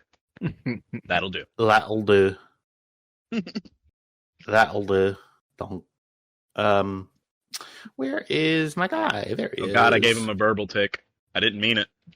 What? I just start choking.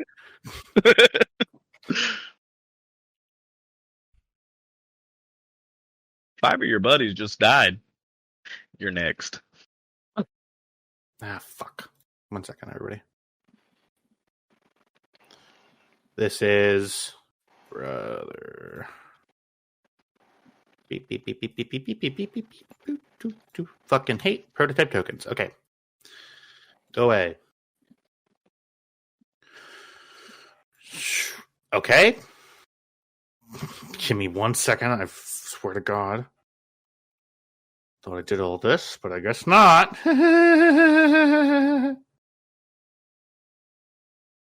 Select. Update. Thank you. Scrag. Wow. All right.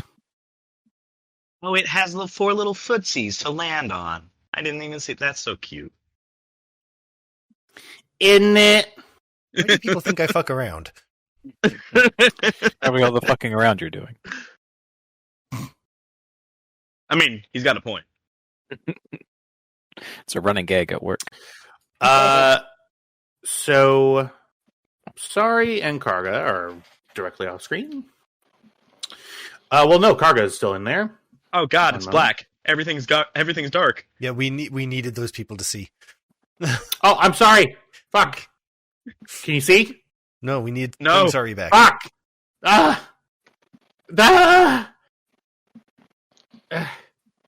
Yeah. Karga gives us vision. You should be able to see now, right? Nope. Well, I saw it for a Fuck. second, and then Yeah, I saw it for a second. Yeah. Oh, it needs. There he is. It needs to be visible. Fuck. All right. Yeah. Just stick them in the corner. I did. Like this corner. And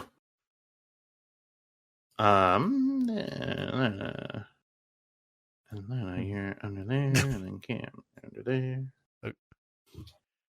What? Say it. Oh, there's two Say it, lines Kyle. now. Say it, Kyle. Say it. Just say it. Perfect. Remember at 3:30 when I said, "Hey, let me know if you want me to do anything." Shut These up. would be the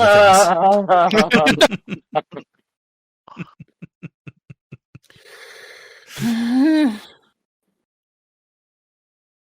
No. All right. One moment, everybody. We'll just turn this down really low. So, alarms begin going off in the Rix's Rest Bucket compound. This is the central compound where the Storm Runner is docked currently. No, not a single player character is outside. Okay. Okay, we're fine. There's a non-zero chance that Lina's outside. She's been working on the cooling system, and a lot of the damage was external. Gotcha. Is there a way that I can put you on top of the... No. You didn't ask for that. One of these days, I'll be enough for you. I assure you, you won't.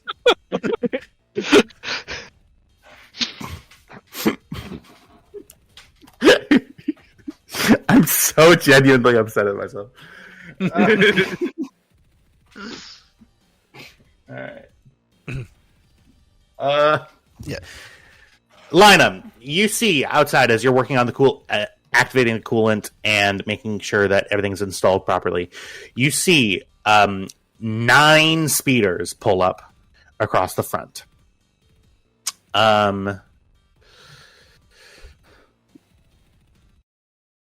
The alarms go off and yeah, damn it, son of a bitch. Karga, you're being in there. What are you talking? And the door shuts.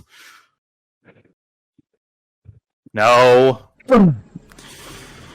These buttons. And a ship lands elsewhere. It's a busy planet. They have words on the buttons.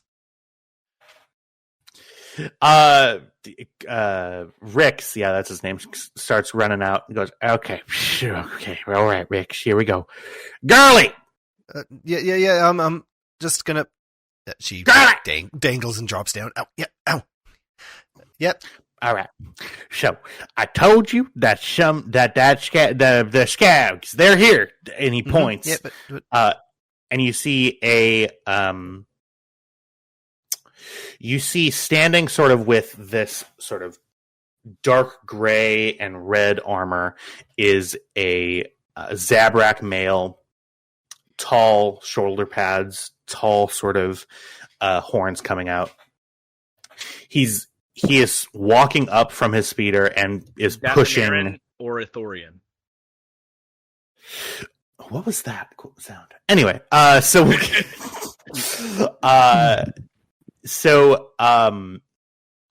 you see the Zabrak outside. Rix, open the door, or I'll have no choice but to blow it up. Can I see this from like the cockpit? You do see, yeah. So you'll be you're in the cockpit. You are waiting to get the coolant readouts.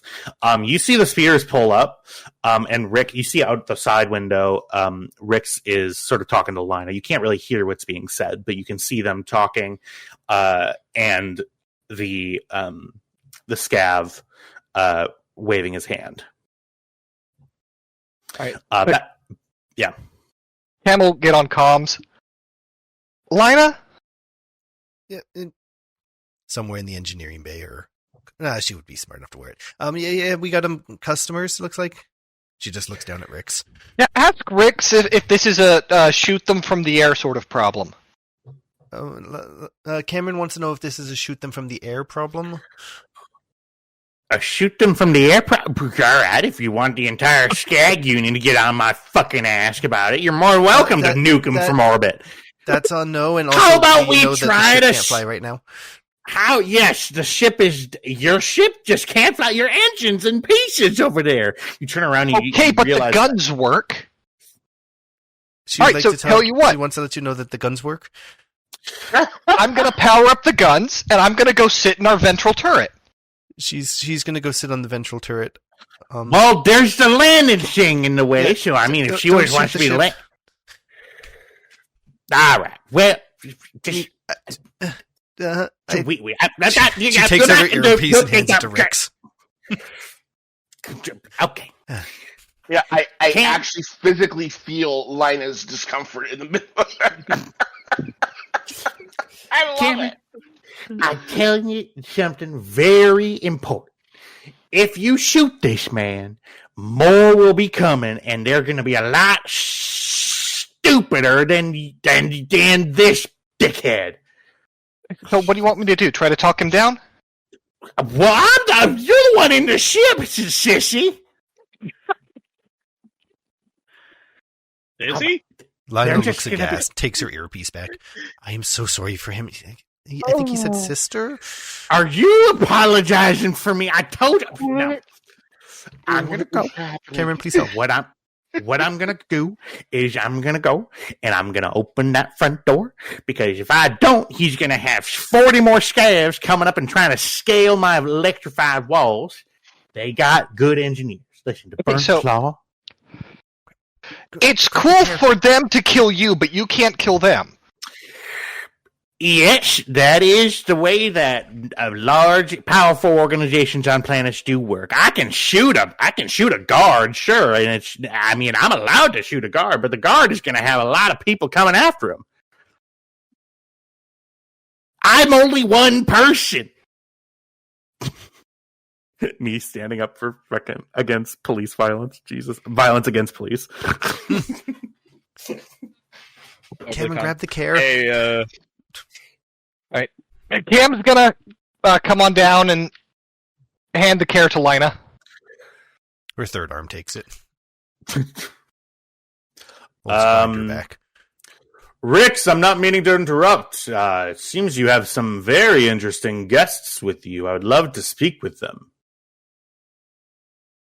Oh dear. Son of a bitch. Well, so here's the thing. It's just us three and the two space wizards that are inside the thing that I've already locked. Now, let's not try to blow shit up. Because while I'm good at protecting my property, I don't want to be nuked from orbit. Understand? Great, I'll take your silence as sure. And he starts going over. Can I ask like a mechanical question here? So are the burnt claw like, in charge of the planet? This is information that this scene is going to be relaying, I think. Okay, right? okay. I thought that we had been told that they were like a gang, not the authority of the planet. With our track record, they're probably... So Rick starts walking over to the gate access thing. Oh, and it usually starts. I'm just gonna. That. Yeah, I'm gonna just. That we should. There is going to be a day where I find a door button and it's going to work perfect. They're all color coded too. So like all the black are weapons, all the brown are the Stormrunner sound effects. All the gray are droids. Like, I even color coded them for you. So, in walks a bunch of these scabs. They're all wearing a similar set of armor. They're all sort of wearing this gray armor with the same red slash coming through here. Oh, folks, I don't really need a full entourage. We're here. I'm a guest of yours, Rix, right? Yeah. Oh, I forget I'm Rix. As this conversation is happening, Lina's just going to quickly use her earpiece. W, send a message to Kybax and tell him we have guests and he needs to get home fast.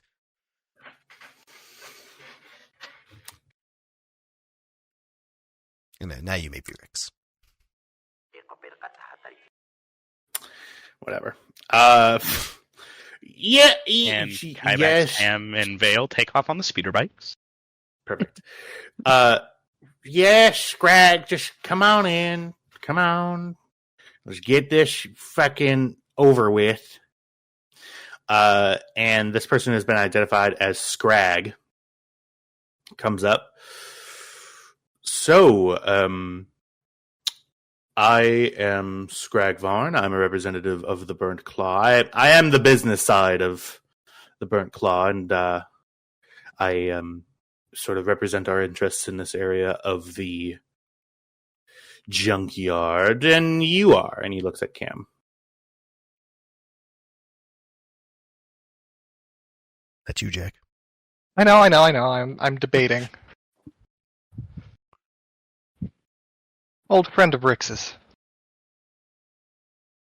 That's a strange name. I'm a strange person. Wow, what a great energy to start. And you seem to be an engineer of sorts.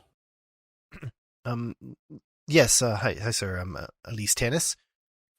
She just kind of nods her head. Yeah, give me a deception check. Technically, it's a legally registered name. It's not a lie. Technically, it's certainly a fake name, right?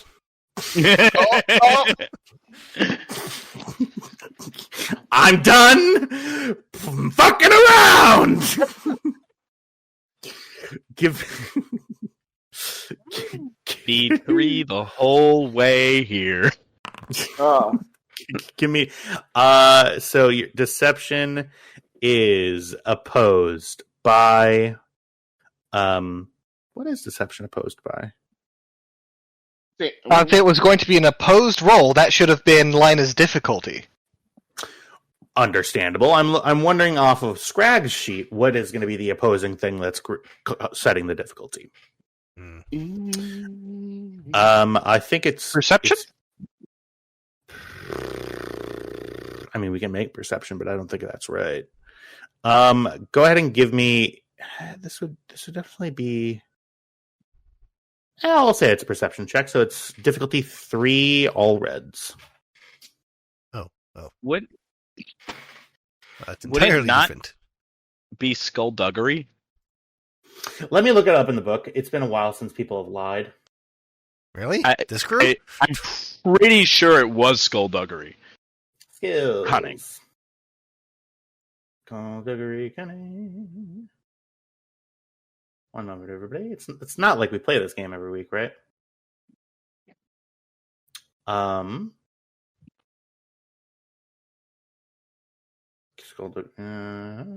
Perception.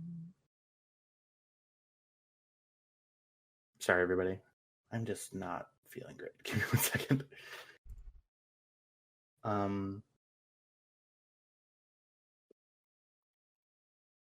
Surveillance. Opposed. No.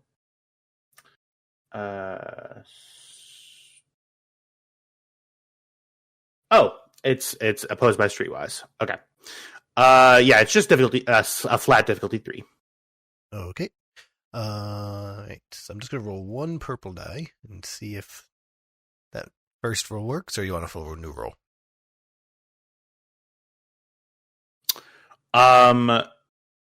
Go ahead and give me a full new roll if you wouldn't mind. Oh my god. Jesus. He goes, what name did you say? Elise Tanis. Elise Tanis. All right. Oh, Elise. That's a very pretty name, actually. Thank you. Well, absolutely. Well, we were in the neighborhood, and we're looking to speak to Rix in regards to some business transactions that have been going on in the past, and I suppose future transactions if we're counting the if we're counting the scab games as one of them, right, Rix? Just get on with it. So, seems to me, and this is how I view the world. It's transactional, isn't that right, Elise? And yes, yeah, not really that into that. I fix things. Right. So I've come into some information about some of the friends of Rick's that are currently here. And it's information that I feel that authorities that are both on this planet and off this planet would really benefit from. I'm wondering if you can, and here's the fun part. I wonder if you can guess what information that is. Anybody? I'm not interested in playing games. He pulls up a hollow recording. A stick. He puts it in his portable hollow communicator, and you see camera footage of Karga lifting boxes with the Force, throwing them against walls, and Sorry doing the exact same thing, and sort of they're having discussion, and it looks like they're having fun. Yeah, I mean, that's awesome. I mean, we haven't seen Jedi in these parts for what? How long has it been? 30 years? 40? Since the fall of the since before the rise of the Empire, I think. We gotta be getting close by this point. We gotta be. So, I suppose your vacant expressions. I mean, you don't know that these two people, right? They were just here before you came here. He's looking right at you, Cameron. Feel free to make whatever assumptions you wish. Sure. Okay. Yeah. Well, the assumptions are, a very interesting looking ship that seems to be heavily modified, coming with a couple of Force using sort of quasi Jedi people who seem to be very powerful, come down on Rix's ship just one morning, and seems, yeah. I mean, it seems like this information is great, right? So if you were in my... Hold up. Let me take that from you for a moment. If I were in your shoes, I see a heavily modified, heavily armed ship come down that then displays it has 2 people on board who can fold people like accordions with a thought. And this is just me personally, but my first thought when confronted with that information would not be, hey, great blackmail material. That's certainly not a way that would get me turned into a smear. Mm-hmm. That's got to be an intimidation. Yeah, go ahead and make a coercion check, Cam. This will be opposed by his resilience. No. By his, we'll say streetwise again. So this will be difficulty 3. Right at this. You know what? I'll spend a light side point. Sure. Right, here we go. I figured. Well, that just shows me that you and I are in 2 different fields, right? Well, I deal in information. This armor is sort of all for show, you know what I mean? So I'll tell you what. Yeah, the 2 squads of shooters sitting there waiting outside the gate aren't. Well, that's just that's just a fact of my organization, isn't it? We have to be armed for this planet. We're making preparations for the great games, aren't we, Rex? Well, I haven't been able to. You came here looking to intimidate one way or the other. Well, yeah. I mean, I think it's worked, right? Not really. It's about this time that pulling up on a speeder bike from, you guys come up to the main gate. Absolutely drenched in blood. Cam looks back at them, looks up at the dude, and says, now that's not the vehicle my other associates left with. They look like yours. Did you perhaps try to split into 2 teams and take us out individually? Doesn't seem like hold up his right arm, and popping out of his wrist-mounted rocket launcher is an explosive rocket aimed at the group. Okay.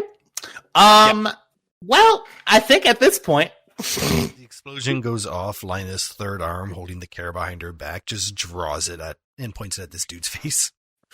All right, great. The explosion didn't go off. It's just a... Oh, okay. Yeah. So I would like to make...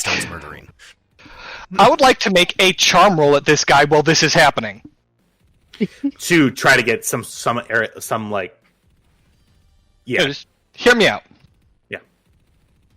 Look, the team you sent after my Mandalorian associate, they're dead. That could be all of the losses you suffer from this incident. And honestly, I think we'd both be happier for it. That information you have is so much more dangerous than you know. It's not the sort of information that gets you money. That's the sort of information that gets bigger players from off-world to come down, liquidate you, take over that information, and your job. Mm-hmm. It's just very, very dangerous to have. It's not a paycheck, it's a liability. It doesn't matter who comes looking for it. Imperial Remnants, the New Republic, someone far more dangerous than either of us is going to come looking for that information once you put it out there, and they're going to find you. And by that point, we'll be long gone, and you're going to be standing here holding the bag. I think it would benefit all of us if you just walked away at this juncture. To me, that doesn't sound like charm, it sounds like coercion. Because of the last part of it. Because you're trying to persuade him to walk away.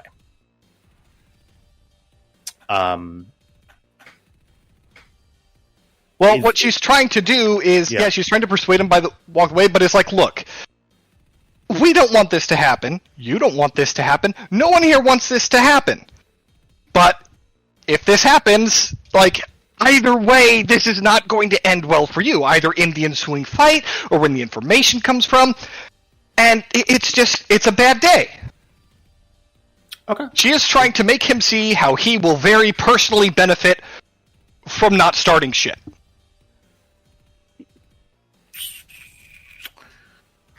And the bit about the Force users is very true, especially in, like, during the Empire, because if you let that shit slip out, the Inquisitors showed up looking to talk to you. Yeah. Yeah. I will go ahead and say, yeah, I'll let you roll charm. Okay. It'll be against his presence. So I'll say difficulty 3. Can I provide trained assistance in this? No. For charm? Yeah, I have training in charm and coercion and negotiation. Yeah. Not even if you were like a part of the social thing, I would say that your trade assistance would not help because Cameron has a better charm than you. All right. Yeah, go ahead and give it to me. Difficulty 3. Okay. I'll give you a boost just because you're doing the thing. So you're number one. You're doing the thing that your character used to do a lot, which is talk shit down before it gets into a full-blown gun battle, which... Before I shot a misogynist in the face, yeah. Yeah, 100%. Alright. Let me double-check some stuff here.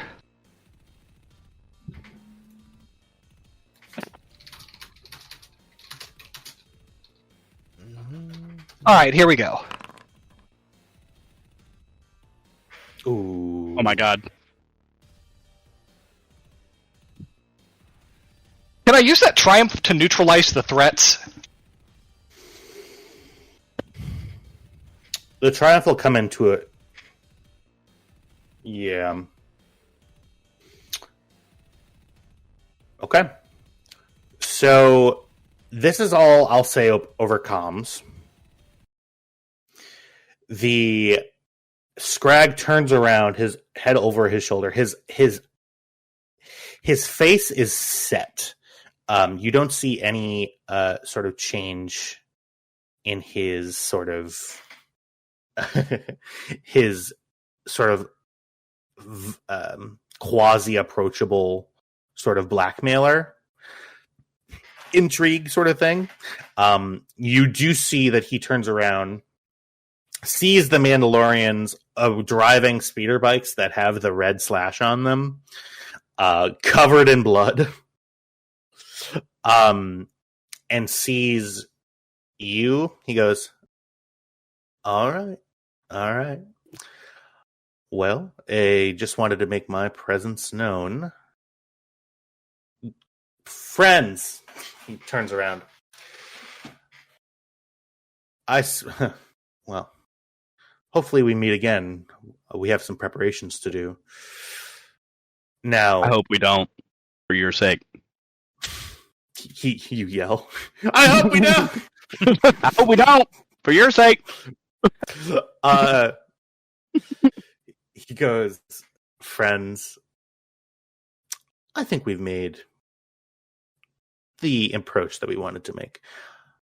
I'm willing to walk away and save the bloodshed for another day, if you would be so willing. Cam just nods and motions to the gate. Gate's still open. Scrag walks away. His hands are like sort of up and still resting on his. You see that he is he's armed with just like a holdout blaster in a holster. The other guys, the mooks, are all holding blaster rifles. Each of them with sort of a shoulder strap that they can strap the gun over as they're going, and they also have blaster pistols on their side. They all attempt to do a mean mug, but then they see one of the mooks looks at you and looks at the speeder and goes, "Okay," and he just sort of averts eye contact. Make a Kybax, make a whatever the system's version of an inside check is. Go ahead and give me a Streetwise? Yeah. What difficulty? We'll say difficulty 1. Okay. Yeah. I don't know. Yeah. I'll tell you. He just wanted to see how you did. You see that there's a face of recognition on his voice. He probably knows the guy who had that speeder before. A face of recognition on his voice? A face of like. Fuck. We know what you meant. we know what you meant. It kind of does kind of like words are hard. The head tilt where like you can't be sure that his eyes are following you, but they are. Yeah. They all get on their speeders and right away. Cam lets out a held breath.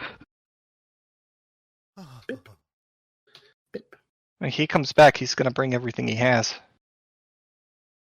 And I can't get this thing off the ground for another 28 days. Minimum.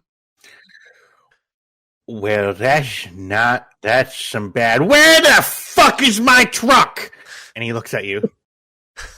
He looks at you, Tam, in particular. What?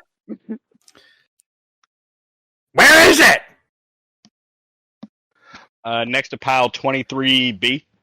I'm not talking to you. He's still looking up at Tam while playing a Kymax. What happened? Sorry, mate. We got ambushed. You saw that? You saw that? I shot what? That! That! Fuck, don't shout. Fuck. And he looks at Cam. All them blokes came after us too. All of them. And you saw that. We had to do something about it. So we wrote about your truck is over there somewhere. You'll find it eventually. It's with all the other junk. Tam openly winces. Tam, give me a charm roll. It's gonna be difficulty 3 with 2 setback. Oh, come on. Oh, and my truck junk? Well, No, we called it pig. he deserved it. What is it? What am I doing? It's a charm roll Charm? with difficulty 3, setback 2. Oh, Lord. You just insulted this man's truck and his junk.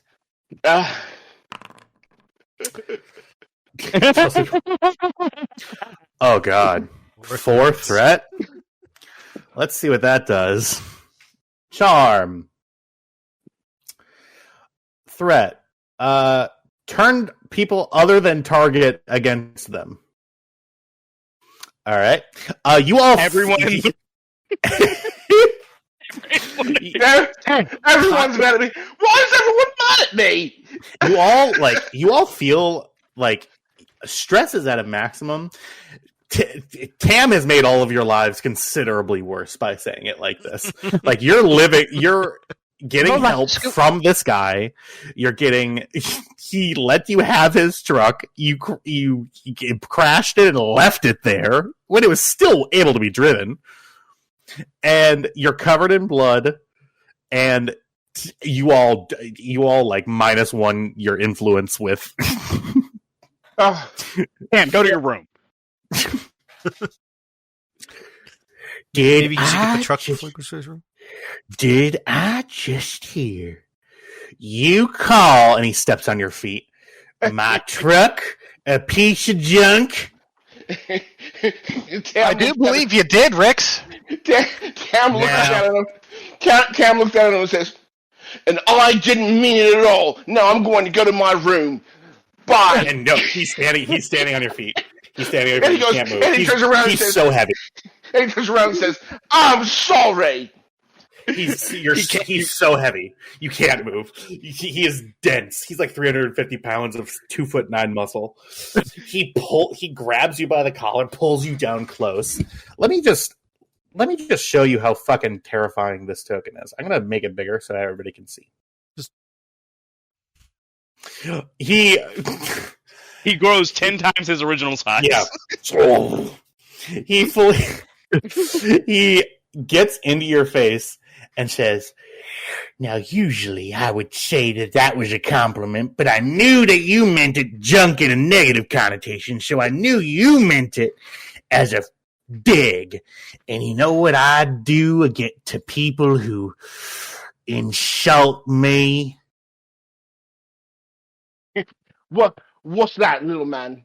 What's that? You gotta be really careful, Tam. You gotta be really careful. Listen, Hyback's knocked Tam out. Listen, Okay. Tam has never been. The moment Cam says little man, Cam locks eyes with him and makes a motion of washing her hands. And Kydax punches him.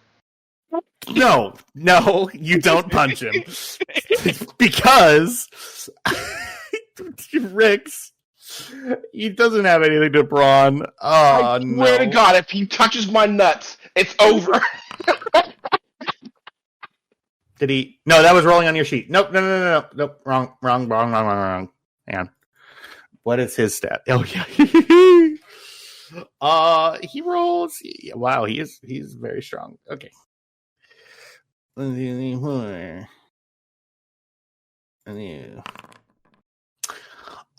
take 4 damage, 4 wounds, as he clocks you across the jaw.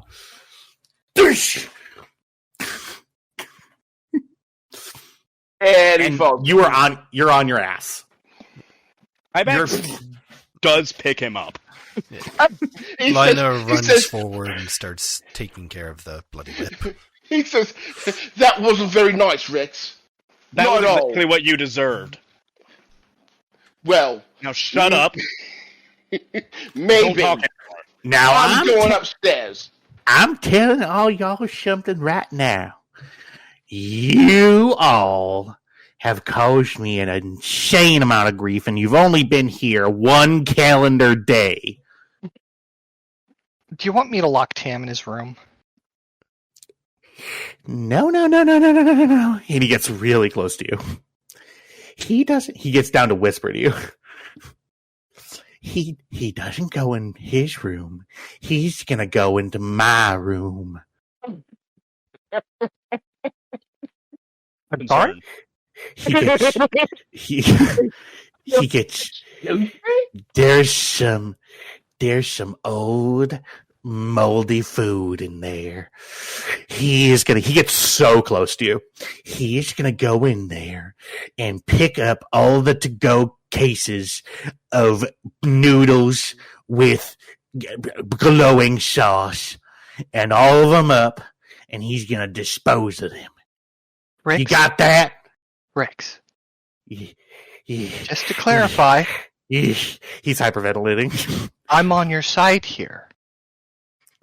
Give me a charm roll. It was not my intent to cause you trouble. Tam, obviously out of line. He earned that punch. Cam goes, and he puts his finger up, and then he goes, and he just doesn't say anything. What's my difficulty here? Smacks him across the back of the head. He doesn't say anything. He goes, The fact that he even went to say anything, Hyback just... What is my difficulty here? Diff 2, and I'll give you a boost die. Okay. She's just like, you're right. Tam was out of line. He insulted you. You punched him. He had it coming. I'm not arguing. I'm agreeing with you. There you go. I tell you what, Missy. Missy, really, come on. You've known me since I was knee-high to you. Yeah, and you were just born, and that's how tall you were to me. Okay. Now, he looks at all of you. Now, his accent drops completely. That's how we know he's being serious. So here's the thing. all y'all are gonna help me out. All right. Because frankly, if they come back, they're gonna come back with everyone. And everyone is probably like 120 people that they got hired. Plus the heads of the claw. They are not a fun group. They're really scary. There's one, Scrag has a brother. Skag is sort of the tactics of the group, and Scrag, who we just met, he's sort of the money guy. It's weird that he kind of came with only 8 guys. I suppose that's the amount of pull that the Varn brothers have on each other, but they are the games that they're talking about. They're the Scav games. Mm-hmm. Now, the Scav games, it happens anytime that there is a big sort of I need a fucking drink. Oh yeah, your child is locked inside of the rush bucket. Oh yeah. Why were they here anyway? Well, hey, Tam, I think we should take you to the med bay and Well, Tam and Lina go off. Cam motions Kyvax over. Yes. They've been surveying the place. They have footage of teaching Karga to throw things with his mind. Oh, so they all die. It's a little more complicated than that. Eventually, they'll just run out of gas. Rix is walking over, and the doors open. Karga comes out. Sorry comes out too, and sort of Sorry sees that everybody's sort of grouped together, and she goes back up into the ship. Karga goes, who were those guys? Bad news. Bunch of assholes. Okay. I kind of overheard. Do they know about me and sorry? Yeah. And he covers his head with face with his hands. I was worried that something like this could happen. Ibex goes up to him, and instead of ruffling his hair because he's a Zabrak and doesn't have any, he does the Zabrak equivalent where he hooks one of the kids' horns and just kind of tugs a little bit. Like, hey, you're going to be okay. Okay? We'll take care of it. This is not something you got to worry about. But it's my fault, Kybax. No, it isn't. It's their fault for being assholes. Not on you. Look, why don't we all head up into the Stormrunner for a drink? Yeah, well, can I bring some of my liquor? You can absolutely bring your own. We don't have anything strong enough for you. Nor do we have anything containing cobalt. Alright. He coughs blood up.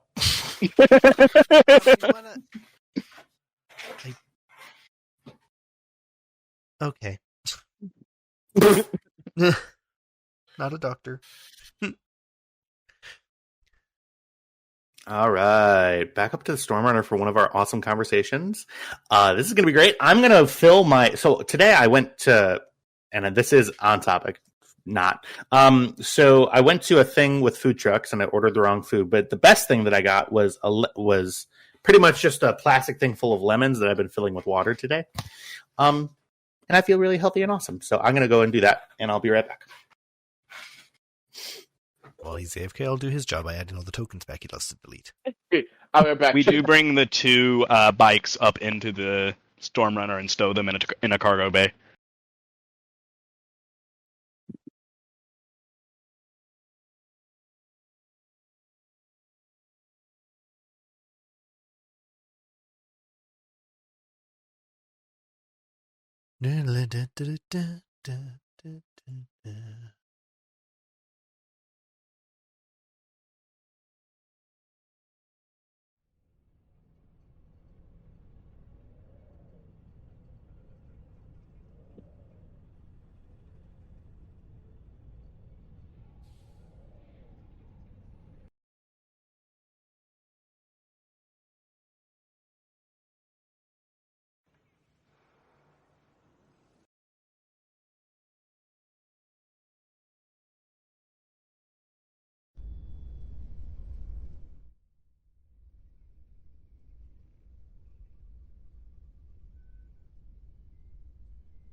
Is it weird that anytime someone follows me on social media, I'm immediately, like, suspicious?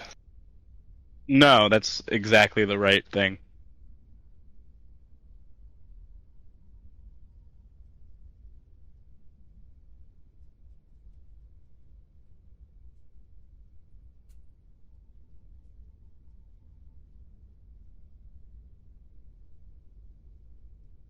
Okay, so do you watch Invincible at all?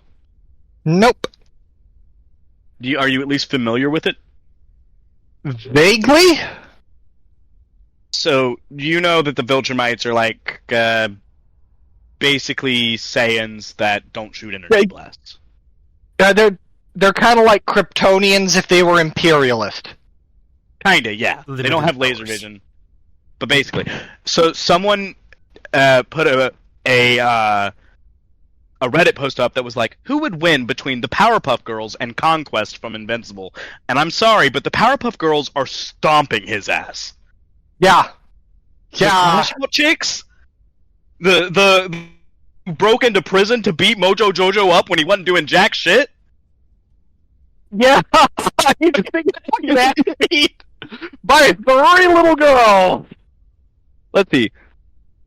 List of superpowers used by the Powerpuff Girls: superhuman strength, superhuman speed, superhuman durability, superhuman stamina, energy trail, flight, heat vision, ability to breathe and survive in space, energy projection, super senses, night vision, tornado generation, fire generation, X-ray vision, invulnerability, immunity to extreme cold and heat, supersonic screams, waves, and bursts, sonic booms and shock waves, teleportation over short distances, spontaneously able to catch on fire. They can duplicate themselves one after another. They can transform into a puddle of water. They can shrink to microscopic size. They have something called an electric boogaloo force field, which is intensive breakdancing, which generates a highly output energy force field. Yeah. I think who would win in a fight X versus the Powerpuff Girls is almost like... It's almost as bad as pitting someone against Bugs Bunny.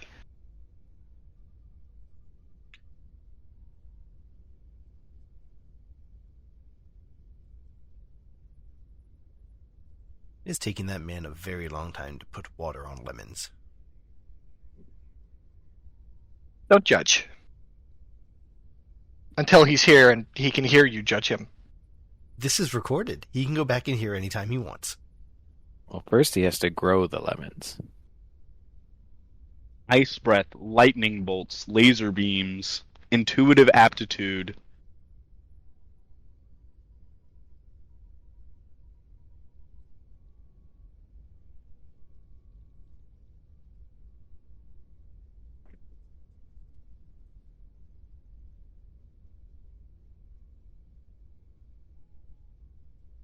The most a Powerpuff Girl has been shown to lift is the top half of a mountain, as seen in the episode Members Only. However, Buttercup, the one who displayed this feat, did it with no strain.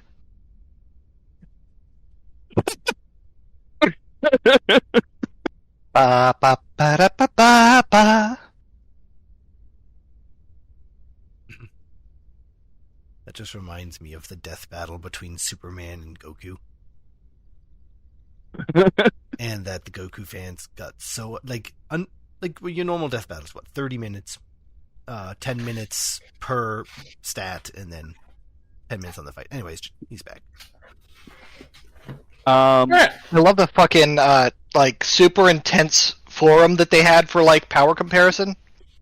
Mm-hmm. And the Sailor Moon thread was the single biggest thread there, and people were getting so fucking upset because Sailor Moon Galactic is actually the strongest character in fiction, besides maybe Madoka. And we're back. She stomped the God Emperor of Mankind.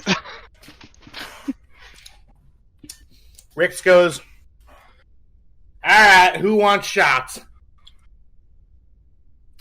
Puts 4 glasses down. I don't have nearly enough medication for whatever that'll do to people. Now, here's the thing. I was able to find some without shavings. But it is a vintage. And it is technically classed as a superconductor. But it is mighty delicious. And not so strong that it will immediately kill you, but it is enough to cause immediate impairment. Kymax takes one up and kind of opens up his helmet just a little bit and sniffs it. You take 4 strain. Kymax puts it down immediately. Do not. Come on, Mando. You look like you got what it takes. Now, for reference, I do use this as a sleep aid. I have horrible and terrible nightmares that require some level of sedative and paralytic in order to get over. Right. So you led us to believe that the Burnt Claw was a gang, right? It's a hard cut. The hard cut away from whatever bullshit I was doing. There's lemon water on my nose. No. Kymax gets a distinct feeling that you have to keep Rix on track. Or he will wander away. Now, I tell you this. The Burnt Claw, they are, as of, a couple of years ago, this is 3 or 4 years prior, while the Empire was still, kicking and carousing, when the Empire had direct control, now they were given sort of more latitude than the standard Scav protocol, and that is they were allowed to live.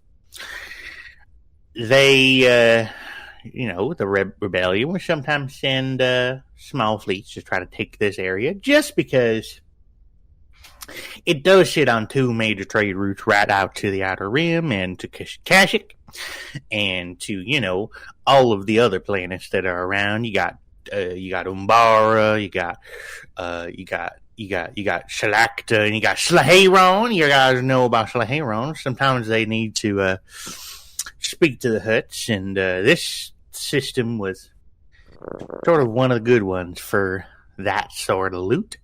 And the Imperials, they were working with the Burn Claw, See, sometimes you need experienced scavengers to get at some of these rebellion areas. You know what I mean? Recently, before the local government took control over the large amount of ship crash, due to that fleet combat that went up over yonder, up in orbit, they made a pretty penny short of gathering people. Before that, I mean, when the Empire fell, they were the ones with the enough infrastructure set aside to be able to sort of exist, and without local control, they sort of steamrolled all the small little outfitters. Rick's weirdly gets quiet. I was their engineer for a time. Burn Claws. This was, in my youth. I was only 98. And, yeah, they're very good at scavenging. They're certainly good at protecting what's theirs. And, yeah. Yeah, I killed some people. They killed some people, I killed some people, and I got out of that a couple of years back and made the rest just kind of looks down at himself, still kind of covered in blood. And get a wet wipe or something. Yeah, you do smell like intestines. Well, no, that's brain fluid. But yeah, you do have a point. Excuse me. He does get up and goes and finds some wet wipes. Karga's sitting there with turning green in the face. Usually I'm dismissed before these conversations happen. Can I just sit here? Or no? Well, do you feel comfortable sitting there? If you want to go to bed, I don't blame you. No, I'm just going to wiping himself down with a wet wipe from the bathroom. One of those blue might fabric. Need a bucket. It's not that much. I'm just going to. I was talking to Karga. A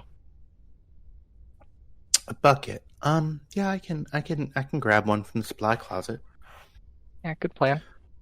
The door opens and you see a bucket start to levitate out. Kyvax? Yeah? Dink, dink, dink. You hear the door open, something knock on the door. I open it up. Oh, thanks. You see a floating bucket. Grab the bucket. I grabbed the bucket. Thank you. I meant because you looked like you were about to hurl. Oh, right. I think it was just the smell. I'm good now. Really? Because the other guy is worse. Now, who could you be referring to? She's pointing past Rix towards Vale, who's just standing there. Oh. What do you mean? Oh, God! Vale still very much covered in that guy's head juice. Vale, wet wipe. Kyvax comes out, cleaned. Not perfectly, but, he's going to get it all when he goes to polish his armor at night. All yours, bud. But anyway, so I was,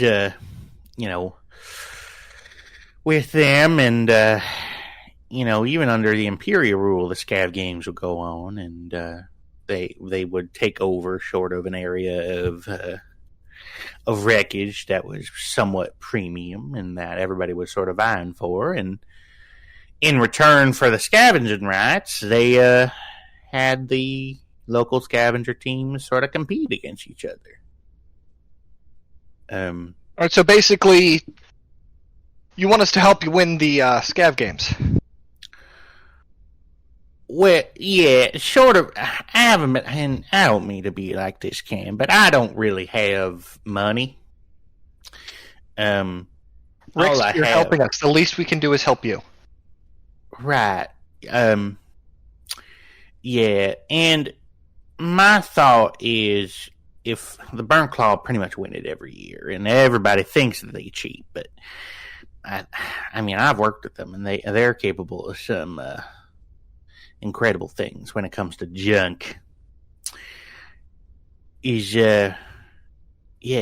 So, I mean, the local government decided, in the spirit of population management and making sure that everybody has something to look at during the period of transition, they're keeping the scavenger games going. This time, not with Imperial sponsorship, but with Corpo sponsorship. Oh God, that'll be way worse. Well, and now I know what you're thinking. Death to the rich, and let's burn them and eat them. But yeah, I don't see that there's anywhere to go with that other than the local the government that's in charge of the planet, and mostly of Port Relisour, they're ones who administrate the games, and just the corporate, it costs a lot of money to put these things aside. There's certain challenges and things involved in the games that require some money, and Port Relisour, being the poor little shit stain on the galaxy that it is, gets some sponsorship. I don't know what the sponsor is this year, but I've been sort of trying to just keep my head above the water and keep finding liquor to drink. We can, but we're in. Yeah, you're in. Yeah. We'll help you. Thank you.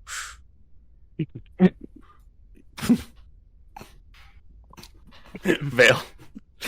Diego, I out of character for a second. If you ever do want to say what you're doing, feel free. It's easier. It didn't matter, but I saw the Lina is cleaning her fingernails. It was like, Vale goes to get something to help. Yep. Well, I suppose y'all need to enter in. They do require you. The scave game. Have you been listening? No. Oh, well, I thought that there would be an excuse to be with her. You just weren't listening? Sorry. Well, no, she's not here right now. No, I'm sorry. No, you're not. You're Lana. Sorry. You mean she apologizes for not listening? That's better. All right. Just wanted to cause you that little bit of pain just right at the end, having to explain to an old coot what you mean. He coughs up more blood. Do you want to get that looked at, or I already did. Tank. You could live in it for a bit, a week or a month, maybe. I'm allergic to Bacta. Bacta? Yeah, it causes hives. I thought it was the one hives going in. Did I have the hives going in? Yeah. Well, I mean, I do have to remove my clothes when I get into the thing, so I see the hives. Right, but were the hives there before you touched the Bacta? Well, I don't see them. I have clothes on. Are the hives in the room with us now? What? And anyway, what are we agreeing to do again? I'm sorry. Participate in something called the Scav Games. I don't really know what that's about. Well, yeah, so I digress. And I know that sometimes I go off on tangents, and something that my father used to sort of harp on me on. He would get into digressions sometimes too. Bix is butt fuck. Funny name. He was a comedian. But anyway, so when you got the Scav Games, and so what do the Scav Games involve? Well, they it's been sort of a long time. I suppose I'll explain it. So, what he explains is, I'm going to do this out of character so that everything is communicated in the best way possible. Rix goes on and starts explaining to you what the scav games are all about. One moment.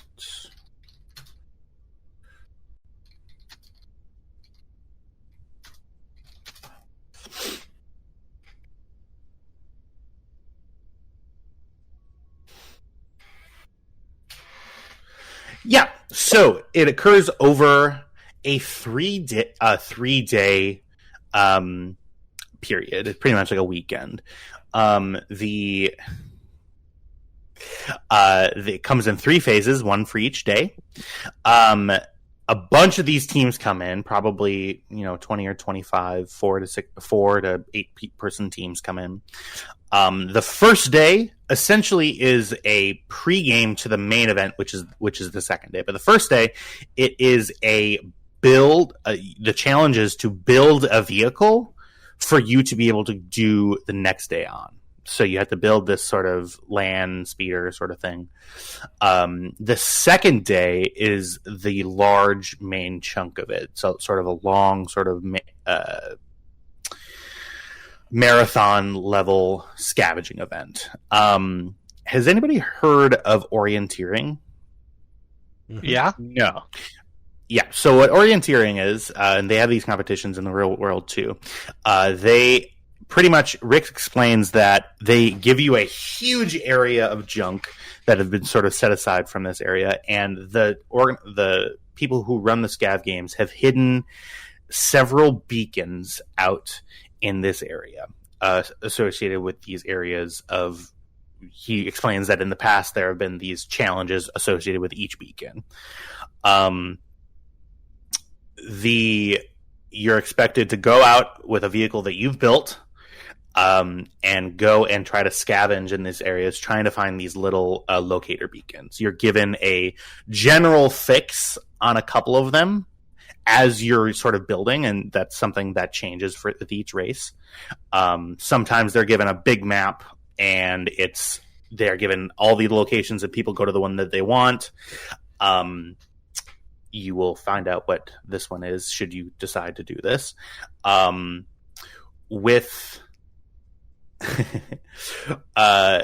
Essentially, you have to have a certain amount of beacons in order to, quote unquote, finish the race. You have to get all the beacons back to the main sort of floating platform. And then the final day is sort of the final showdown between whatever teams are left. It's usually 2 that are left. You have to fight over one beacon that's in a very treacherous area of the place that is actually the prize for the games, which is, in this instance, Rix explains that it is the wreckage of a large rebellion frigate that crashed as a result of the fleet combat that happened a couple of weeks ago.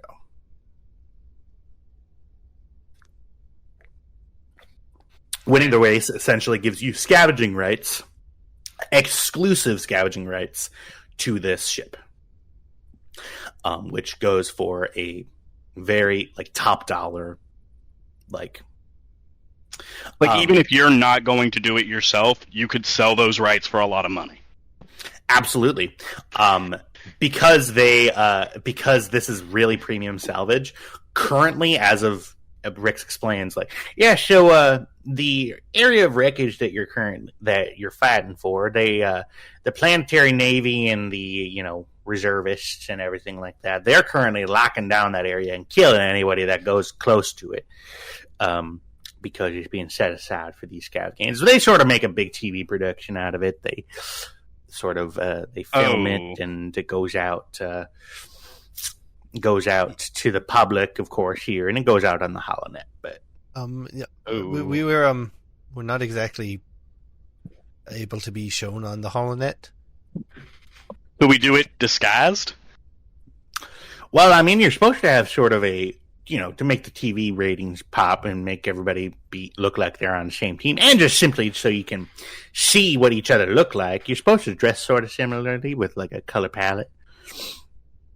So yeah, I don't see why you wouldn't be able to disguise yourself if that's really an issue. Yeah, it's a big one, but we can solve that issue. Well, if we all wear helmets. Yeah, and I could change my armor color. One Mandalorian looks like any other.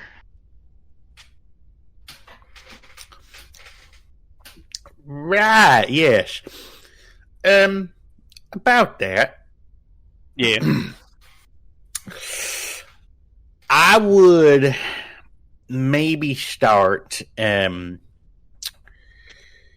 yes. Are you, and please don't be offended, or be offended, I don't give a fuck. Are you an actual Mando, or? Yes, I'm Kybax of Clan Mareel. Right.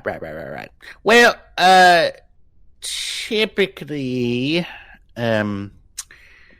there is a Mandalorian team that signs up. And are they the only Mandalorians that are allowed to sign up? No, I figured you want a heads up. I don't know what your whole religious who-dicky-wuddy is with other Mandos, but I figured you ought to know. Yeah, I do need to talk to him after this. But right, yeah. I don't know where they are or where you can find them, but I'm sure if you put your nose to the ground, I'm sure you could find them. I thank you for the information, actually. I will go ahead and do that. And I do go over to the computer and see if I can figure out what the fuck he's talking about. Yeah. Does anybody else have any questions for Rix regarding this? This is sort of the big info dump section, and I've given you all of the broad strokes information. In terms of actual specifics, he sort of looks at you all and says, well, you all are really going to be doing this, eh? It's pretty dangerous. I mean, the scavs are... There is a suggestion that not all, it's just sort of like a PC thing, you know what I mean? Like, not all scavs are ruthless, bloodthirsty, horrible people that kill for what they need, but people do die very often. But both from the challenges and we are uniquely hard to kill. Lila starts to raise her hand and then just puts her hand down. What did you say? What's up, Missy? You've been quiet. He's uniquely hard to kill. I'm quite easy. Yeah, you seem pretty doughy. What about you? And he looks at Vale. He's actually pretty good. I believe myself also difficult to eliminate. Right. You know, your swords are out, and they got a lot of blood on them. Vale looks down at his arms. Drip. Whoops. Just on the white tile. Schlunk. Back up. Ugh. You see blood start coming out from the orifice that the blades go back into, just as it, and you actually stick them back out, and they're perfectly clean now. The sleeves of this inside-out jumpsuit are absolutely shredded. Yeah. Vale. Captain? Go get a mop. Sorry? Go get a mop.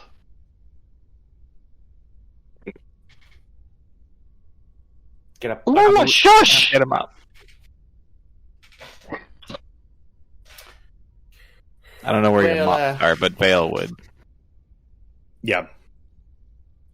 Vale has already memorized the entire ship. Yeah. What he was doing last session. He'd be just walking around. I remember that. That was so funny.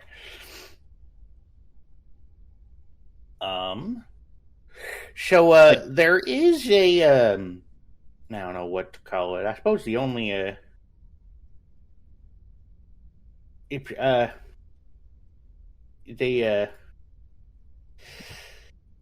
they do ask for a substantial amount of money up front for you to sort of pay for your pleasure. I know it's rather capitalist of them to want money in exchange for a prize, but What's the buy-in? the buy-in will Stop looking at my archives. Huh? I saw What? you log in. I saw you log into the archives and see how much credits we have. What are you talking about?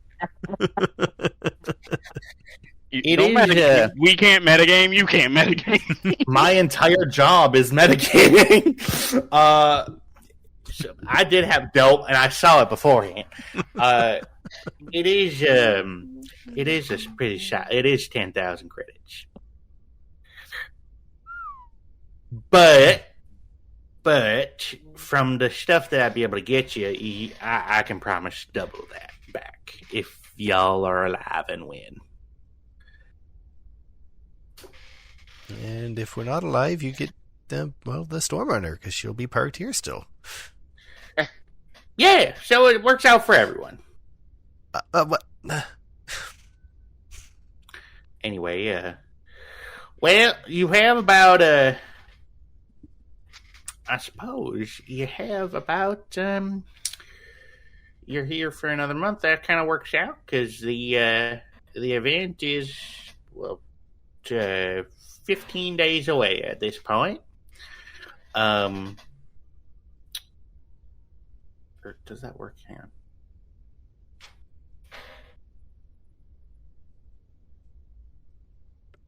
Trying to figure out my math. It works. Yeah. Yep. So it's going to be 15 days out from now, and we got to wire in the money. You know, I think the deadline's tomorrow. They were taunting me. They know that it's always been that I was the one who would help them out during the games and build their thing for them, and now they got this fucking dickhead goggle wearing motherfucker as their engineer and cat ears and all that shit. Well, no one's a better mechanic than Lana. So, Well, hey, what about me? I promise you, she's got you. Well, all right. I suppose I really am really grateful. I mean, if the Rust Bucket gets a rebellion sort of ship in its purview, then a lot of people are going to be asking me. Probably some rebellion and imperial people are going to be asking me for some of the intel that I find on it. So, I suppose it's getting late and I got to clean up blood. He coughs up. But I suppose thank you all. You're welcome. Walks out. It would be Timex. once the lift comes up. Linus says it'd be cheaper to pay for the parts. Couldn't we just sell the 2 speeder bikes? And maybe. Yeah, because they were 7,000 credits apiece? I mean, I want to help him. It sounds fun, but we're kind of not supposed to be seen. And she kind of indicates her car. Well, the idea would be that everyone would be wearing helmets, a disguise of some kind. We just need, a matching color scheme. Orange. Why orange? Orange and white. That's horrible mechanics colors. You know how much grease gets... You're wearing a bright orange jumpsuit right now. It is fireproof. It is for safety, and so I am not shot. Like a hunter. I'm not trying to hide. Why would we be trying to hide? I don't know.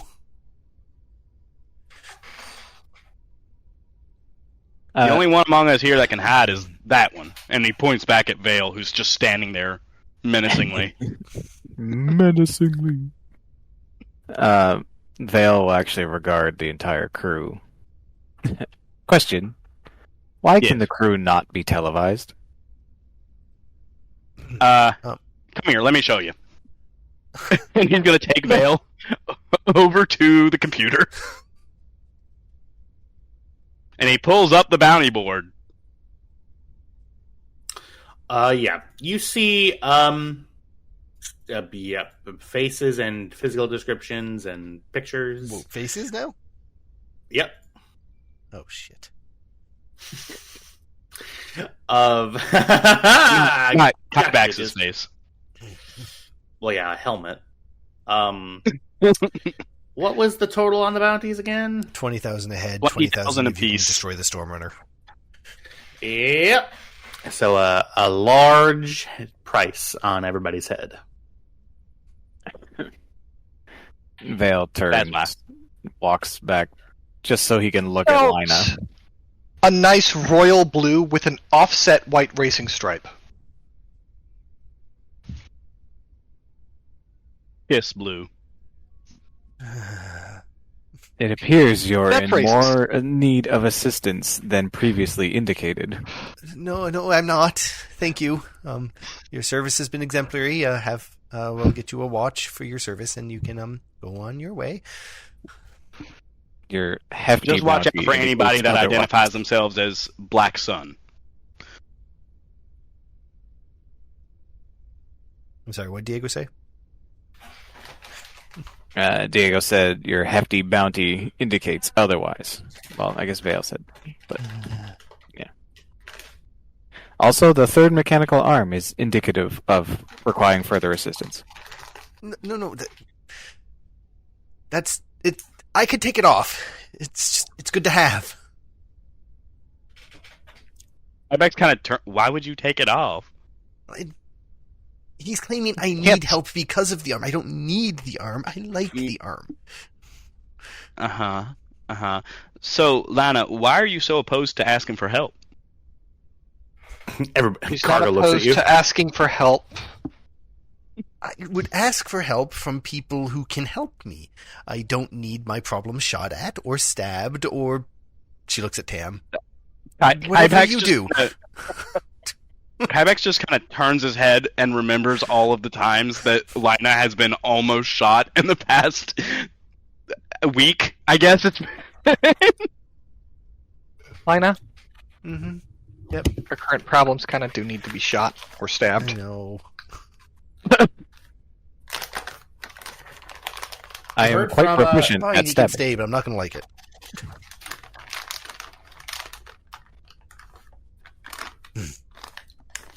Well, I like him. You should have seen this guy when we were fighting those what are they called? The claw guys? Burnt claw.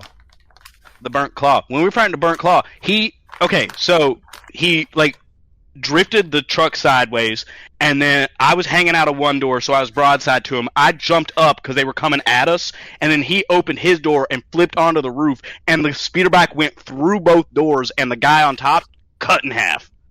It was the coolest shit I've ever seen. So you I wasn't there. So a full speeder bike drove through the cockpit of the heavy hauler that you left in, Yes. and yet you seem to think it's drivable now. Oh, it is. It's just had some cosmetic damage. The cockpit is where all the controls are. Oh, none of the controls were touched. That's what I'm saying. It was a clean through and through.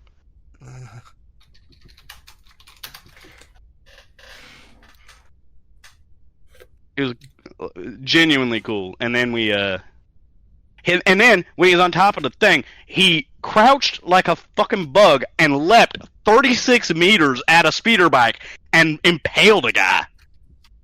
Well, I'm very happy you made a friend. Cam was also quite helpful during the combat. Thank Yeah, he you, actually- Vale. Thank you, Vale. He is actually a crack shot. If only he could learn not to open his mouth. Well, I mean, It's part of my charm, ain't it? Tam, I want you to think about every time you have opened your mouth so far on this adventure. Okay, you've got a point. But still, he had it coming. It's No, that right he didn't. there. This is not an adventure. This is our lives. You know, And they are getting shorter by the minute. You know, I was To be thinking. fair, it would be getting shorter by the minute regardless of what we were doing. I was thinking. You know, we're going up against these gangsters in this thing we're doing. And, you know, Rick said that they cheated. When do you think they cheat? How do you think they cheat? What's going on? The easiest thing to do would be bring in parts they didn't scavenge. Huh. So, you think we could do the same thing? Or perhaps, do you think We won't need to. Oh. I was thinking perhaps maybe we could keep them from cheating. Perhaps sabotage their incoming freight? Or steal it, maybe? I don't know. I'm just putting some fun ideas out there. Okay. So as we're sort of coming to the end of the session, is there anything that you want to do in terms of researching the games outside of what Rix has told you? Is there Yes. Is there any prep that we're going to be doing? Because what we're going to do, if we're going to be doing this, the 2 weeks of prep we're going to be doing right at the beginning of next session.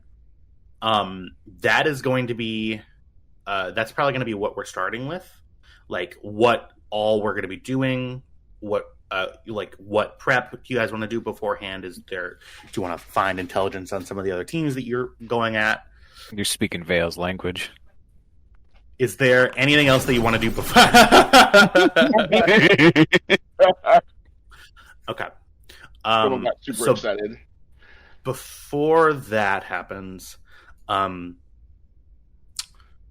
actually, is there anything anybody else thinks that we can do that's not prep related for the games? That's anything outside of like, hey, I'm going to go and search this. Is there anything else that we want to look up, or any questions do you have for me? I would like to look up that just that Mandalorian team, see what their deal is. But I can wait till next session, I guess. All right. Well, then in that case, I think we'll go ahead and end it there. I want to thank everybody for playing here for me. I was kind of scatterbrained here today, and I apologize for that. It'll be better next time. This is going to be sort of the random arc that we're going to be going on. Scav games are going to be... with that, thank everybody for watching. If you're watching at all, have a good day. Bye!